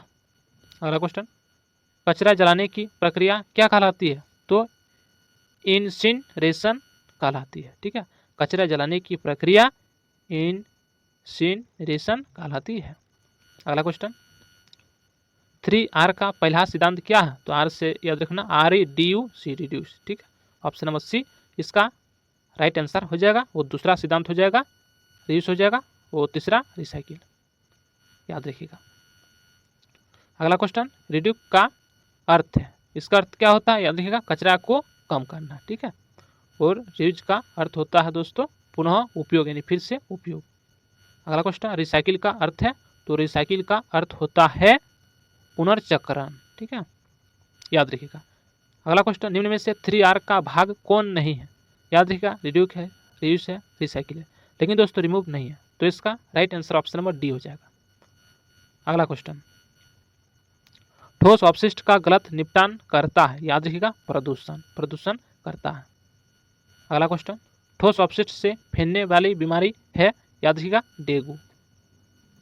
अगला क्वेश्चन, कचरे से जल प्रदूषण होता है, याद रखिएगा, हाँ, कचरे से जल प्रदूषण होता है, सही बात है। अगला क्वेश्चन, ठोस अपशिष्ट प्रबंधन से लाभ है, याद रखिएगा, स्वच्छता, स्वास्थ्य, पर्यावरण संरक्षण से लाभ है, तो इसका right answer option number D हो जाएगा, सभी लाभ है।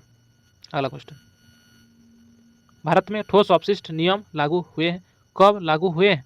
याद रखिएगा दोस्तों, 2016 में लागू हुए हैं, तो इसका right answer option number C हो जाएगा, 2016। अगला क्वेश्चन, स्वच्छ भारत अभियान का संबंध है, याद रखिएगा, स्वच्छता से संबंध है स्वच्छ भारत अभियान का। अगला क्वेश्चन, ठोस अपशिष्ट प्रबंधन की सफलता निर्भर करती है, याद रखिए दोस्तों, जन सहभागिता पर निर्भर करती है। अगला क्वेश्चन, प्लास्टिक कचरा है, प्लास्टिक कचरा क्या है? तो अजैव अपघटनीय है, तो इसका सही उत्तर हो जाएगा ऑप्शन नंबर बी। अगला क्वेश्चन, जैव अपघटनीय कचरा है, याद रखिएगा, भोजन अवशेष, ठीक है। अगला क्वेश्चन, ई कचरा का उदाहरण है, याद रखिएगा, मोबाइल ई कचरा का उदाहरण है, एग्जाम्पल है। अगला क्वेश्चन, ई कचरे का सही निपटान आवश्यक है, क्योंकि विषैला होता है। अगला क्वेश्चन, ठोस अपशिष्ट प्रबंधन का अंतिम लक्ष्य है, याद रखिएगा, स्वच्छ पर्यावरण। अगला क्वेश्चन, कंपोस्ट खाद उपयोगी है, याद रखिएगा, कृषि में। अगला क्वेश्चन, खुले में कचरा जलाने से क्या होता है? याद रखिएगा, वायु प्रदूषण होता है। अगर दोस्तों खुले में कचरा को जला देंगे तो उससे वायु प्रदूषण होगा, तो इस क्वेश्चन का right answer option number B हो जाएगा। अगला क्वेश्चन, 3R का पालन करने से क्या होता है? याद रखिएगा, संसाधन बचते हैं, ठीक है। अगला क्वेश्चन, सबसे पर्यावरण अनुकूल तरीका है, याद रखिएगा, 3R है। 3R है दोस्तों, सबसे पर्यावरण अनुकूल तरीका। पहला R का मतलब होता है रिड्यूस, उसके बाद दूसरा R का मतलब होता है रियूज, उसके बाद तीसरा R का मतलब होता है रिसाइकिल, याद रखिएगा। अगला क्वेश्चन, ठोस अपशिष्ट प्रबंधन शिक्षा आवश्यक है, याद रखिएगा, सभी के लिए आवश्यक है, ठीक है। अगला क्वेश्चन, ठोस अपशिष्ट का सही प्रबंधन करता है, याद रखिएगा स्वच्छता सुधार करता है। अगला क्वेश्चन, कचरा पृथक्करण का मुख्य लाभ है, याद रखिएगा पुनर्चक्रण आसान, यही लाभ है कचरा पृथक्करण का मुख्य लाभ। अगला क्वेश्चन, नगर ठोस अपशिष्ट क्या कहलाता है, याद रखिएगा MSW कहलाता है। तो इस क्वेश्चन का राइट आंसर हो जाएगा ऑप्शन नंबर 1। अगला क्वेश्चन, ठोस अपशिष्ट प्रबंधन का आधार है, याद रखिएगा 3R का सिद्धांत है, ठीक है। अगला क्वेश्चन, स्वच्छ एवं स्वस्थ पर्यावरण के लिए क्या आवश्यक है, याद रखिएगा ठोस अपशिष्ट प्रबंधन आवश्यक है। उसके बाद अगला टॉपिक का क्वेश्चन को चलिए देखते हैं। पहला जो क्वेश्चन है, जैव विविधता का अर्थ है, जैव विविधता का क्या अर्थ होता है, याद रखिएगा जीवों की विविधता। तो इसका right answer option number B हो जाएगा। अगला क्वेश्चन, जैव विविधता शब्द का सर्वप्रथम प्रयोग किसने किया, याद रखिएगा विल्सन ने किया। अगला क्वेश्चन, जैव विविधता में शामिल है, क्या शामिल है, पौधे शामिल है, पशु, सूक्ष्मजीव, सभी शामिल है। तो इसका right answer option number D हो जाएगा, इनमें से सभी शामिल है। अगला क्वेश्चन, जैव विविधता के कितने मुख्य स्तर होते हैं, याद रखिएगा तीन मुख्य स्तर होते हैं जैव विविधता के। अगला क्वेश्चन, निम्न में से कौन जैव विविधता का स्तर नहीं है, याद रखिएगा आनुवंशिक है, प्रजातीय है, पारिस्थितिकी तंत्र। लेकिन दोस्तों जैव विविधता का स्तर नहीं है सामाजिक। तो इसका राइट आंसर हो जाएगा ऑप्शन नंबर डी। अगला क्वेश्चन, आनुवंशिक विविधता का अर्थ है, याद रखिएगा एक प्रजाति में जीनों की विविधता। तो इसका right answer option number B हो जाएगा। अगला क्वेश्चन, प्रजातीय विविधता का क्या अर्थ है, याद रखिएगा प्रजातियों की संख्या, यही अर्थ है प्रजातीय विविधता का अर्थ। अगला क्वेश्चन, पारिस्थितिकी तंत्र विविधता का क्या अर्थ होता है, याद रखिएगा विभिन्न यानी अलग अलग पारिस्थितिकी तंत्र। अगला क्वेश्चन, जैव विविधता पृथ्वी के किस भाग में पाई जाती है, याद रखिएगा भूमि यानी जमीन और जल दोनों भाग में पाई जाती है। अगला क्वेश्चन, जैव विविधता का सबसे समृद्ध क्षेत्र क्या कहलाता है, याद रखिएगा उष्णकटिबंधीय वर्षा वन कहलाता है। अगला क्वेश्चन, जैव विविधता के लिए सबसे बड़ा खतरा क्या है, याद रखिएगा आवास का विनाश करना सबसे बड़ा खतरा है। अगला क्वेश्चन, वनों की कटाई से क्या होता है, याद रखिएगा आवास नष्ट हो जाता है। अगला क्वेश्चन, जैव विविधता ह्रास का प्रमुख मानव जनित कारण क्या है, तो शहरीकरण होता है। अगला क्वेश्चन, विदेशी प्रजातियों का आक्रमण क्या कहलाता है, तो जैव आक्रमण कहलाता है।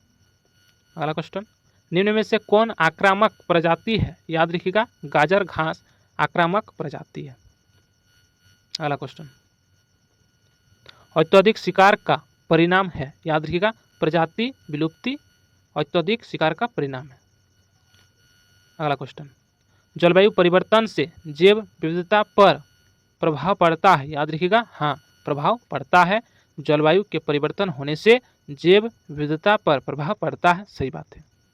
अगला क्वेश्चन, प्रदूषण से जैव विविधता पर प्रभाव होता है, याद रखिएगा नकारात्मक प्रभाव होता है। अगला क्वेश्चन, विलुप्ति का क्या अर्थ होता है, याद रखिएगा विलुप्ति का अर्थ होता है प्रजाति का पूर्णतः समाप्त होना, यानी विलुप्ति का अर्थ होता है दोस्तों प्रजाति का समाप्त होना, खत्म होना। तो इसका सही उत्तर हो जाएगा ऑप्शन नंबर बी। अगला क्वेश्चन, जैव विविधता हॉटस्पॉट की विशेषता है, याद रखिएगा अधिक स्थानिक प्रजातियां है विशेषता है। अगला क्वेश्चन, जैव विविधता संरक्षण का मुख्य उद्देश्य, याद रखिएगा संरक्षण मुख्य उद्देश्य। अगला क्वेश्चन, इन सिटू संरक्षण का क्या अर्थ होता है, याद रखिएगा प्राकृतिक आवास में संरक्षण। अगला क्वेश्चन, राष्ट्रीय उद्यान किसका उदाहरण है, याद रखिएगा इन सिटू संरक्षण का उदाहरण है राष्ट्रीय उद्यान। अगला क्वेश्चन, एक्स सिटू संरक्षण का उदाहरण है, याद रखिएगा चिड़ियाघर एक्स सिटू संरक्षण का उदाहरण है। अगला क्वेश्चन, जैव मंडल आरक्षित क्षेत्र का उद्देश्य है, याद रखिएगा इसका सही उत्तर हो जाएगा ऑप्शन नंबर सी संरक्षण एवं विकास। अगला क्वेश्चन, भारत में पहला जैव मंडल आरक्षित क्षेत्र है, याद रखिएगा नीलगिरी, भारत में पहला जैव मंडल आरक्षित क्षेत्र है नीलगिरी, ठीक है। अगला क्वेश्चन, जैव विविधता संरक्षण में सहायक है, याद रखिएगा कानून, जागरूकता, जन सहभागिता सभी सहायक है। तो इसका right answer option number D हो जाएगा, इनमें से सभी। अगला क्वेश्चन, वन्य जीव संरक्षण अधिनियम कब लागू हुआ? याद रखिएगा 1972 में लागू हुआ। तो इसका right answer option number B हो जाएगा 1972। अगला क्वेश्चन, जैव विविधता अधिनियम भारत में कब लागू हुआ? याद रखिएगा 2002 को भारत में लागू हुआ। ठीक है, याद रखिएगा। अगला क्वेश्चन, IUCN रेड लिस्ट संबंधित है, किससे संबंधित है? तो याद रखिएगा जो प्रजातियां विलुप्त यानी समाप्त हो गई है, खत्म हो गई है, उससे संबंधित है। IUCN रेड लिस्ट संबंधित है। ठीक है, जो प्रजातियां विलुप्त हो गई है। तो इस क्वेश्चन का right answer option number C हो जाएगा। अगला क्वेश्चन, जैव विविधता का आर्थिक महत्व है? याद रखिएगा भोजन है, औषधि है, उद्योग है, सभी है। तो इसका right answer option number D हो जाएगा, सभी। अगला क्वेश्चन, जैव विविधता का पारिस्थितिक महत्व क्या है? याद रखिएगा संतुलन बनाए रखना, ऊर्जा प्रभाव, पोषक चक्र। तो इसका right answer option number D हो जाएगा, इनमें से सभी। अगला क्वेश्चन, जैव विविधता ह्रास से क्या होता है? याद रखिएगा पारिस्थितिक असंतुलन होता है। अगला क्वेश्चन, जैव विविधता संरक्षण दिवस कब मनाया जाता है? याद रखिएगा 22 मई को मनाया जाता है। ठीक है, 22 मई को मनाया जाता है। अगला क्वेश्चन, जैव विविधता सम्मेलन CBD कब हुआ? याद रखिएगा 1992 ईस्वी में हुआ। अगला क्वेश्चन, जैव विविधता संरक्षण में स्थानीय समुदायों की क्या भूमिका है? याद रखिएगा महत्वपूर्ण भूमिका है। अगला क्वेश्चन, जैव विविधता का सांस्कृतिक महत्व है? याद रखिएगा परंपराएं, जीवन शैली और आस्था सभी सांस्कृतिक महत्व है, इसलिए इस क्वेश्चन का right answer option number D हो जाएगा, इनमें से सभी। अगला क्वेश्चन, जैव विविधता संरक्षण का सर्वोत्तम तरीका है? याद रखिएगा सतत विकास सर्वोत्तम सबसे उच्चतम तरीका है, सतत विकास। अगला क्वेश्चन, जैव विविधता हॉटस्पॉट का मानदंड है? याद रखिएगा उच्च स्थानिकता एवं अधिक खतरा। अगला क्वेश्चन, जैव विविधता संरक्षण से लाभ है? याद रखिएगा पर्यावरण संतुलन, मानव कल्याण, सतत विकास सभी लाभ है, इसलिए इस क्वेश्चन का right answer option number D हो जाएगा, इनमें से सभी। अगला क्वेश्चन, आनुवंशिक विविधता का संरक्षण क्यों आवश्यक है? याद रखिएगा नई किस्में विकसित करने के लिए, रोग प्रतिरोधकता के लिए, अनुकूल कुलन के लिए, सभी के लिए आवश्यक है, इसलिए इस क्वेश्चन का right answer option number D हो जाएगा, इनमें से सभी के लिए आवश्यक है। अगला क्वेश्चन, जैव विविधता ह्रास का दीर्घकालीन प्रभाव है? याद रखिएगा पारिस्थितिकी तंत्र विघटन। ठीक है। अगला क्वेश्चन, जैव विविधता संरक्षण में वन महत्वपूर्ण है क्योंकि आवास प्रदान करते हैं। ठीक है, आवास प्रदान करते हैं। अगला क्वेश्चन, जैव विविधता संरक्षण में शिक्षा की भूमिका है? जैव विविधता संरक्षण में शिक्षा की भूमिका क्या है? याद रखिएगा अत्यंत महत्वपूर्ण भूमिका है शिक्षा की भूमिका। अगला क्वेश्चन, जैव विविधता ह्रास का प्रत्यक्ष प्रभाव पड़ता है? याद रखिएगा केवल जीवों पर, केवल मानव पर, केवल पर्यावरण पर, सभी पर प्रभाव पड़ता है, इसलिए इस क्वेश्चन का right answer option number D हो जाएगा, सभी पर प्रभाव पड़ता है। अगला क्वेश्चन, जैव विविधता संरक्षण का आधार है? याद रखिएगा जागरूकता आधार है। ठीक है। अगला क्वेश्चन, बायोस्फीयर रिजर्व में कौन सा क्षेत्र नहीं होता है? याद रखिएगा कोर होता है, बफर और ट्रांजिशन होता है, लेकिन दोस्तों औद्योगिक क्षेत्र नहीं होता, इसलिए इस क्वेश्चन का right answer option number D हो जाएगा। अगला क्वेश्चन, एक्स सिटू संरक्षण का लाभ है? याद रखिएगा संकटग्रस्त प्रजातियों की सुरक्षा, यही लाभ है एक्स सिटू संरक्षण का। अगला क्वेश्चन, जैव विविधता संरक्षण का वैश्विक प्रयास है? याद रखिएगा जैव विविधता सम्मेलन, यही वैश्विक प्रयास है। अगला क्वेश्चन, जैव विविधता संरक्षण की सफलता निर्भर करती है? याद रखिएगा सरकार पर, वैज्ञानिकों पर, जन सहभागिता पर, सभी पर, इसलिए इस क्वेश्चन का राइट आंसर हो जाएगा ऑप्शन नंबर डी, सभी पर। उसके बाद अगला टॉपिक, सबसे पहला जो क्वेश्चन है, क्वेश्चन नंबर 1 क्या देखिए, जैव विविधता हॉटस्पॉट से क्या तात्पर्य है? याद रखिएगा उच्च जैव विविधता एवं अधिक खतरे वाला क्षेत्र, यही जैव विविधता हॉटस्पॉट से तात्पर्य, तो इसका right answer option number C हो जाएगा। अगला क्वेश्चन, जैव विविधता हॉटस्पॉट की अवधारणा किसने दी है? याद रखिएगा नॉर्मन मायर्स ने दी है। अगला क्वेश्चन, जैव विविधता हॉटस्पॉट की मुख्य विशेषताएं क्या है? याद रखिएगा अधिक स्थानिक प्रजातियां, यही मुख्य विशेषता है जैव विविधता हॉटस्पॉट की, अधिक स्थानिक प्रजातियां। अगला क्वेश्चन, हॉटस्पॉट क्षेत्र में प्रजातियां होती है, याद रखिएगा स्थानिक प्रजातियां होती है। अगला क्वेश्चन, जैव विविधता हॉटस्पॉट को क्यों संरक्षित करना आवश्यक है, याद रखिएगा जैव विविधता संरक्षण के लिए आवश्यक है। अगला क्वेश्चन, किसी क्षेत्र को हॉटस्पॉट घोषित करने का प्रमुख मानदंड है, याद रखिएगा स्थानिक पौधों की संख्या मानदंड है। अगला क्वेश्चन, हॉटस्पॉट बनने के लिए न्यूनतम स्थानिक पौधों की संख्या है, याद रखिएगा तो 1500, ठीक है 1500 न्यूनतम स्थानिक पौधों की संख्या है हॉटस्पॉट बनने के लिए 1500 न्यूनतम, याद रखिएगा। अगला क्वेश्चन, हॉटस्पॉट क्षेत्र में प्राकृतिक वन क्षेत्र का ह्रास होना चाहिए, याद रखिएगा 70% या अधिक क्षेत्र का ह्रास होना चाहिए। अगला क्वेश्चन, जैव विविधता हॉटस्पॉट का दूसरा आवश्यक मानदंड क्या है, याद रखिएगा उच्च खतरा मानदंड है। अगला क्वेश्चन, विश्व में कुल जैव विविधता हॉटस्पॉट की संख्या कितनी है, तो याद रखिएगा 36 है, ठीक है 36, तो इसका right answer option number D हो जाएगा 36। अगला क्वेश्चन, सबसे अधिक हॉटस्पॉट कहाँ पाए जाते हैं, किन क्षेत्रों में पाए जाते हैं, तो याद रखिएगा उष्ण कटिबंधीय क्षेत्रों में पाए जाते हैं सबसे अधिक हॉटस्पॉट। अगला क्वेश्चन, निम्न में से कौन वैश्विक हॉटस्पॉट है, तो याद रखिएगा भूमध्य सागर क्षेत्र वैश्विक हॉटस्पॉट है। अगला क्वेश्चन, जैव विविधता हॉटस्पॉट का क्या उद्देश्य है, याद रखिएगा संरक्षण प्राथमिकता, ठीक है। अगला क्वेश्चन, भारत में कुल जैव विविधता हॉटस्पॉट की संख्या कितनी है, तो 4 है, याद रखिएगा 4। अगला क्वेश्चन, भारत का सबसे प्रसिद्ध हॉटस्पॉट है, याद रखिएगा पश्चिमी घाट भारत का सबसे प्रसिद्ध हॉटस्पॉट है, ठीक है पश्चिमी घाट। अगला क्वेश्चन, पश्चिमी घाट हॉटस्पॉट किस राज्य में नहीं है, याद रखिएगा कौन सा राज्य में नहीं है, तो देखिए केरल में है, कर्नाटक में, तमिलनाडु में है, लेकिन दोस्तों बिहार में नहीं है, इसलिए इस क्वेश्चन का बिल्कुल सही उत्तर हो जाएगा ऑप्शन नंबर डी, बिहार में नहीं है। अगला क्वेश्चन, हिमालयी हॉटस्पॉट का विस्तार है, याद रखिएगा भारत, नेपाल और भूटान तक विस्तार है हिमालयी हॉटस्पॉट का। अगला क्वेश्चन, इंडो बर्मा हॉटस्पॉट में शामिल है, याद रखिएगा पूर्वोत्तर भारत में शामिल है। अगला क्वेश्चन, सुंदरवन क्षेत्र किससे संबंधित है, याद रखिएगा इंडो बर्मा से संबंधित है सुंदरवन क्षेत्र।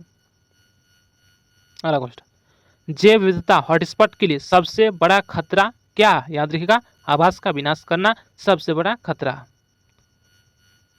अगला क्वेश्चन, वनों की कटाई से हॉटस्पॉट पर क्या प्रभाव पड़ता है, याद रखिएगा नकारात्मक प्रभाव पड़ता है, नेगेटिव। अगला क्वेश्चन, अवैध शिकार हॉटस्पॉट में बढ़ाता है, क्या बढ़ाता है, तो प्रजाति ह्रास बढ़ाता है। अगला क्वेश्चन, जलवायु परिवर्तन हॉटस्पॉट के लिए हानिकारक है, जलवायु परिवर्तन हॉटस्पॉट के लिए हानिकारक है। अगला क्वेश्चन, हॉटस्पॉट संरक्षण का सर्वोत्तम तरीका है, याद रखिएगा इन सिटू संरक्षण, यही सर्वोत्तम तरीका है हॉटस्पॉट को संरक्षण का। अगला क्वेश्चन, राष्ट्रीय उद्यान किसका उदाहरण है, तो याद रखिएगा दोस्तों, याद रखिएगा इन सिटू संरक्षण का उदाहरण है, ठीक है। अगला क्वेश्चन, हॉटस्पॉट संरक्षण में स्थानीय लोगों की क्या भूमिका है, याद रखिएगा सबसे महत्वपूर्ण भूमिका है। उसके बाद अगला क्वेश्चन क्या है, हॉटस्पॉट संरक्षण का उद्देश्य है, याद रखिएगा जैव विविधता बचाना, यही उद्देश्य दोस्तों हॉटस्पॉट संरक्षण का। अगला क्वेश्चन, हॉटस्पॉट संरक्षण में सहायक संगठन है, याद रखिएगा IUCN संगठन है। अगला क्वेश्चन, हॉटस्पॉट का पारिस्थितिक महत्व है, याद रखिएगा ऊर्जा प्रभाव है, पोषक चक्र है, पारिस्थितिक संतुलन है, तो इसका सही उत्तर हो जाएगा ऑप्शन नंबर डी, इनमें से सभी है। अगला क्वेश्चन, हॉटस्पॉट का आर्थिक महत्व है, याद रखिएगा औषधीय पौधे, खाद्य संसाधन, पर्यटन सभी आर्थिक महत्व है, इसलिए इस क्वेश्चन का राइट आंसर हो जाएगा ऑप्शन नंबर डी, इनमें से सभी हो जाएगा। अगला क्वेश्चन, हॉटस्पॉट संरक्षण से लाभ होता है, याद रखिएगा जैव विविधता संरक्षण, जलवायु संतुलन, मानव कल्याण, तो इसका right answer option number D हो जाएगा, इनमें से सभी से लाभ होता है। अगला क्वेश्चन, जैव विविधता हॉटस्पॉट में क्या पाए जाते हैं, याद रखिएगा स्थानिक जीव पाए जाते हैं, ठीक है। अगला क्वेश्चन, हॉटस्पॉट क्षेत्र सामान्यतः होते हैं, क्या होते हैं, याद रखिएगा अधिक खतरे वाले होते हैं हॉटस्पॉट क्षेत्र सामान्यतः अधिक खतरे वाले। अगला क्वेश्चन, जैव विविधता हॉटस्पॉट शब्द का प्रयोग किया गया। कब किया गया? याद रखिएगा 1980 के दशक में किया गया। अगला क्वेश्चन, भारत में जैव विविधता हॉटस्पॉट संरक्षण का आधार है। याद रखिएगा जैव विविधता अधिनियम। ठीक है, तो इसका राइट आंसर है ऑप्शन नंबर सी। अगला क्वेश्चन, जैव विविधता हॉटस्पॉट से संबंधित दिवस है। याद रखिएगा 22 मई। 22 मई संबंधित दिवस है। ठीक है, अगला क्वेश्चन, हॉटस्पॉट में जैव विविधता ह्रास से क्या होता है? याद रखिएगा पारिस्थितिक असंतुलन होता है। अगला क्वेश्चन, हॉटस्पॉट संरक्षण का दीर्घकालीन लाभ है। क्या लाभ है? याद रखिएगा सतत विकास, जैव संतुलन, संसाधन सुरक्षा, सभी लाभ है। इसलिए इस क्वेश्चन का right answer option number D हो जाएगा, इनमें से सभी। अगला क्वेश्चन, हॉटस्पॉट की पहचान क्यों की जाती है? याद रखिएगा संरक्षण प्राथमिकता तय करने के लिए की जाती है हॉटस्पॉट की पहचान। अगला क्वेश्चन, जैव विविधता हॉटस्पॉट मानव जीवन के लिए महत्वपूर्ण है। क्योंकि भोजन देते हैं, औषधि देते हैं, पारिस्थितिक सेवाएं देते हैं, सभी देते हैं। इसलिए इस क्वेश्चन का राइट आंसर हो जाएगा ऑप्शन नंबर डी, इनमें से सभी देते हैं। अगला क्वेश्चन, हॉटस्पॉट संरक्षण में शिक्षा का क्या महत्व होता है? याद रखिएगा अत्यधिक महत्व होता है, अधिक से अधिक महत्व होता है। हॉटस्पॉट संरक्षण में शिक्षा का महत्व अत्यधिक होता है, याद रखिएगा। अगला क्वेश्चन, जैव विविधता हॉटस्पॉट से जुड़ा वैश्विक संगठन है। याद रखिएगा UNEP है, उसके बाद IUCN है, उसके बाद UNESCO यूनेस्को है। और आप लोग सभी का फुल फॉर्म जरूर याद रखिएगा, एग्जाम में क्वेश्चन आ सकता है। तो इस क्वेश्चन का राइट आंसर है ऑप्शन नंबर डी, इनमें से सभी है दोस्तों। जैव विविधता हॉटस्पॉट से जुड़ा वैश्विक संगठन। अगला क्वेश्चन, हॉटस्पॉट क्षेत्र में अनियंत्रित विकास होता है। याद रखिएगा हानिकारक विकास होता है। ठीक है, अगला क्वेश्चन, जैव विविधता हॉटस्पॉट का संरक्षण आवश्यक है क्योंकि सीमित क्षेत्र में अधिक विविधता है, प्रजातियां संकटग्रस्त हैं, आवास नष्ट हो रहे हैं। तो इस क्वेश्चन का right answer option number D हो जाएगा, सभी हो जाएगा। ठीक है, अगला क्वेश्चन, जैव विविधता हॉटस्पॉट संरक्षण का आधार है। याद रखिएगा जागरूकता आधार है, जागरूकता। अगला क्वेश्चन, पश्चिमी घाट हॉटस्पॉट का वैश्विक महत्व क्या है? याद रखिएगा बहुत अधिक महत्व है। अगला क्वेश्चन, हिमालयी हॉटस्पॉट में जैव विविधता अधिक होने का क्या कारण है? याद रखिएगा जलवायु विविधता कारण है। अगला क्वेश्चन, हॉटस्पॉट क्षेत्र में संरक्षण विफल होने पर क्या होता है? याद रखिएगा प्रजाति विलुप्ति होता है। तो इसका right answer option number B हो जाएगा। अगला क्वेश्चन, जैव विविधता हॉटस्पॉट संरक्षण से जुड़ा भारतीय कानून है। याद रखिएगा पर्यावरण संरक्षण अधिनियम है, वन्य जीव संरक्षण अधिनियम है, जैव विविधता अधिनियम है। तो इसका राइट आंसर हो जाएगा ऑप्शन नंबर डी, इनमें से सभी अधिनियम है। जैव विविधता हॉटस्पॉट संरक्षण से जुड़ा भारतीय कानून है। ठीक है, अगला क्वेश्चन, जैव विविधता हॉटस्पॉट का अंतिम उद्देश्य है। याद रखिएगा जैव विविधता का संरक्षण यही अंतिम उद्देश्य है। उसके बाद अगला टॉपिक यही हमारा लास्ट टॉपिक है। ठीक है, चलिए देखते हैं इंपॉर्टेंट क्वेश्चन को। सबसे पहला जो क्वेश्चन क्या देखिए, प्राकृतिक संसाधन से क्या तात्पर्य है? तो याद रखिएगा प्रकृति से प्राप्त उपयोगी जो वस्तु होती है वही दोस्तों प्राकृतिक संसाधन है। तो इसका राइट आंसर है जो ऑप्शन नंबर बी है। अगला क्वेश्चन, प्राकृतिक संसाधनों का मुख्य उपयोग है। याद रखिएगा मानव जीवन और विकास यही उपयोग है, मुख्य उपयोग है। ठीक है, प्राकृतिक संसाधनों का मानव जीवन में उपयोग करते हैं और विकास के लिए। अगला क्वेश्चन, प्राकृतिक संसाधनों के कितने मुख्य प्रकार हैं? याद रखिएगा दो मुख्य प्रकार है। ठीक है, अगला क्वेश्चन, निम्न में से कौन ऊर्जा संसाधन है? आपको बताना है कि निम्न में से कौन ऊर्जा संसाधन है। तो याद रखिएगा जो कोयला है ना, कोयला से ऊर्जा उत्पन्न होता है तो यही हो जाएगा ऊर्जा संसाधन। बाकी जल से नहीं होता, वन से नहीं, मिट्टी से नहीं ऊर्जा उत्पादन होता है, सिर्फ और सिर्फ कोयला से ही होता है। तो कोयला हो जाएगा ऊर्जा संसाधन हो जाएगा, याद रखिएगा। अगला क्वेश्चन, ऊर्जा संसाधनों का प्रमुख उद्देश्य है। याद रखिएगा शक्ति प्राप्ति यही उद्देश्य है ऊर्जा संसाधनों का प्रमुख। अगला क्वेश्चन, नवीकरणीय ऊर्जा संसाधन वे हैं जो पुनः उत्पन्न हो सकते हैं। यानी नवीकरणीय ऊर्जा का मतलब होता है कि बार बार यूज कर सकते हैं, बार बार उपयोग कर सकते हैं। जैसे कि हो गया सौर ऊर्जा को बार बार उपयोग कर सकते हैं, जैसे पवन ऊर्जा। ठीक है, तो ये वाला हो जाएगा नवीकरणीय ऊर्जा संसाधन, याद रखिएगा। अगला क्वेश्चन, निम्न में से कौन नवीकरणीय ऊर्जा है? नवीकरणीय ऊर्जा का मतलब जिसको बार बार उपयोग कर सकते हैं। पहले कोयला को कर सकते हैं, नहीं कर सकते हैं, एक ही बार कर सकते हैं, तो अनवीकरणीय ऊर्जा हो जाएगा। पेट्रोलियम को एक ही बार कर सकते हैं। ठीक है, तो हो जाएगा अनवीकरणीय। सौर ऊर्जा याद रखिएगा इसको बार बार हमें उपयोग कर सकते हैं, तो नवीकरणीय ऊर्जा हो जाएगा आराम से। सही हो जाएगा। ठीक है, जो प्राकृतिक गैस होता है इसको एक ही बार उपयोग कर सकते हैं, तो अनवीकरणीय ऊर्जा हो जाएगा। अगला क्वेश्चन, सौर ऊर्जा का मुख्य स्रोत क्या है? तो याद रखिएगा सूर्य है। ठीक है, सोर्स याद रखिएगा सूर्य। अगला क्वेश्चन, पवन ऊर्जा प्राप्त होती है? याद रखिएगा पवन ऊर्जा किससे प्राप्त होती है? तो वायु से यानी हवा से प्राप्त होती है पवन ऊर्जा। अगला क्वेश्चन, जल विद्युत ऊर्जा ऊर्जा उत्पन्न होती है किससे उत्पन्न होती है? जल विद्युत ऊर्जा याद रखिएगा नदी या बांध से उत्पन्न होती है। अगला क्वेश्चन, बायोगैस ऊर्जा का स्रोत है? याद रखिएगा पशु अवशिष्ट स्रोत है बायोगैस ऊर्जा का। अगला क्वेश्चन, ज्वार भाटा ऊर्जा किससे संबंधित है? तो याद रखिएगा समुद्र से संबंधित है ज्वार भाटा। अगला क्वेश्चन, भूतापीय ऊर्जा प्राप्त होती है? याद रखिएगा किससे प्राप्त होती है? तो पृथ्वी की आंतरिक उष्मा से भूतापीय ऊर्जा प्राप्त होती है। अगला क्वेश्चन, नवीकरणीय ऊर्जा का प्रमुख लाभ क्या है? तो याद रखिएगा पर्यावरण अनुकूल, यही नवीकरणीय ऊर्जा का प्रमुख लाभ है। अगला क्वेश्चन, नवीकरणीय ऊर्जा का प्रमुख दोष क्या है? तो याद रखिएगा अनियमित उपलब्धता, यही नवीकरणीय ऊर्जा का प्रमुख दोष है। अगला क्वेश्चन, गैर नवीकरणीय ऊर्जा संसाधन वे हैं जो पुनः नहीं बनते हैं, इसको एक ही बार यूज कर सकते हैं। ठीक है, जैसे कि कोयला हो गया, कोयला को एक ही बार यूज कर सकते हैं। पेट्रोलियम को एक ही बार यूज कर सकते हैं। प्राकृतिक गैस को भी एक ही बार यूज कर सकते हैं। ठीक है, तो ये सब हो जाएगा गैर नवीकरणीय ऊर्जा। और नवीकरणीय ऊर्जा वे संसाधन होते हैं दोस्तों जिसका उपयोग हम लोग बार बार कर सकते हैं, जैसे सौर ऊर्जा पवन ऊर्जा हो जाएगा। ठीक है, तो इस क्वेश्चन का राइट आंसर हो जाएगा ऑप्शन नंबर बी हो जाएगा, पुनः नहीं बनते हैं, लाखों वर्ष लग जाते हैं गैर नवीकरणीय ऊर्जा बनने में। अगला क्वेश्चन क्या देखिए, निम्न में से कौन गैर नवीकरणीय ऊर्जा है? तो याद रखिएगा गैर नवीकरणीय ऊर्जा कौन है जिसका उपयोग एक ही बार कर सकते हैं? तो सौर ऊर्जा का उपयोग कर सकते हैं बार बार, तो नवीकरणीय हो जाएगा। पवन ऊर्जा भी नवीकरणीय, जल ऊर्जा भी हो जाएगा नवीकरणीय। लेकिन दोस्तों जो कोयला ना, कोयला का उपयोग एक बार कर सकते हैं तो गैर नवीकरणीय हो जाएगा, इसलिए इस क्वेश्चन का right answer option number C हो जाएगा कोयला। अगला क्वेश्चन, कोयला किस प्रकार का ईंधन है? तो याद रखिएगा कोयला दोस्तों ठोस प्रकार का ईंधन है।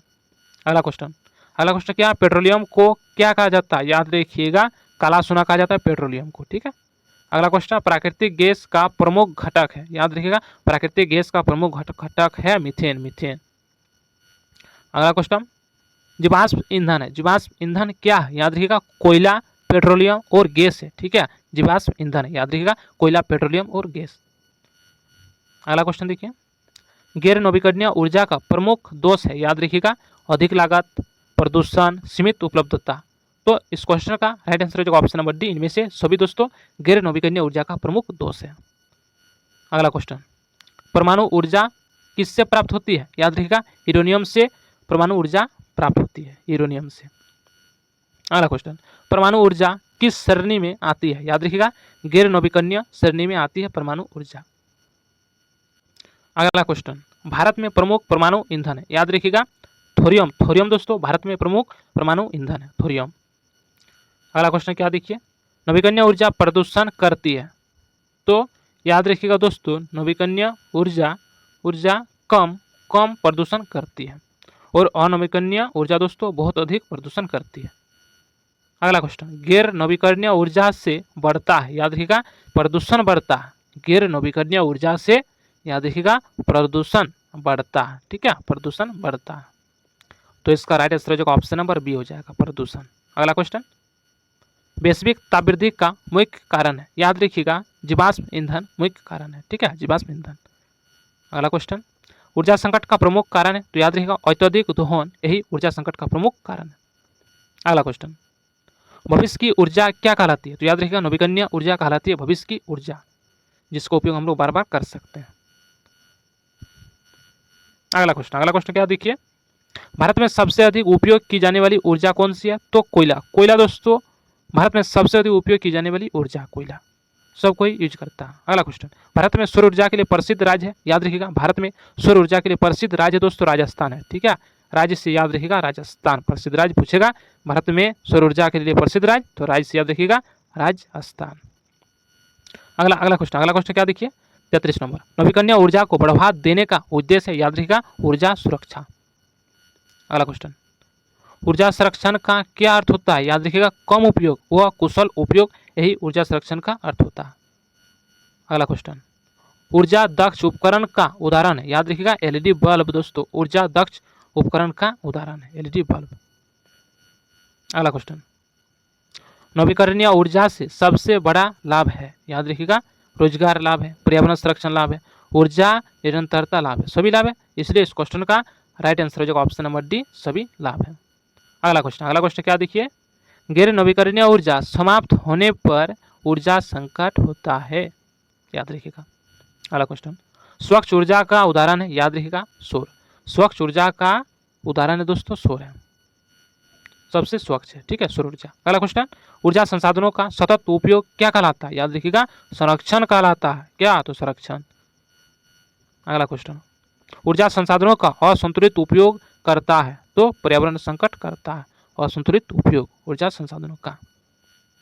अगला क्वेश्चन, नवीकरणीय ऊर्जा ग्रामीण क्षेत्रों के लिए उपयोगी है, क्योंकि स्थानीय उपलब्ध, इसलिए नवीकरणीय ऊर्जा ग्रामीण क्षेत्रों के लिए उपयोगी है क्योंकि स्थानीय में आसानी से उपलब्ध हो जाती है, ठीक है।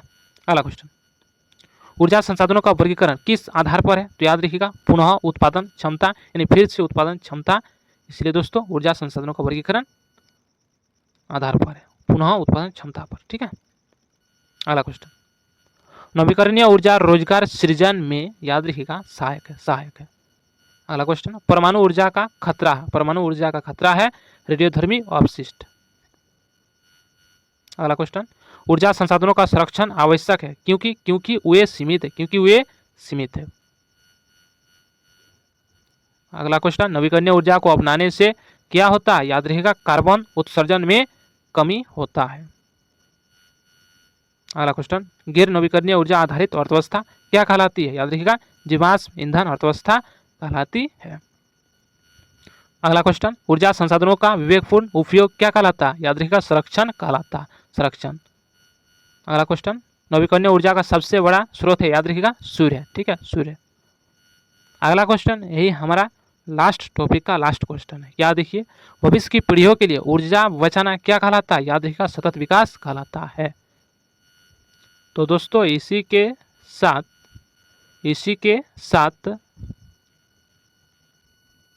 BBMKU UG सेमेस्टर 4 भेक पेपर 2 इन्वायरमेंटल स्टडीज़ का कंप्लीट सिलेबस का दोस्तों मैंने MCQ इस वीडियो के माध्यम से उपलब्ध करा दिया हूँ, ठीक है।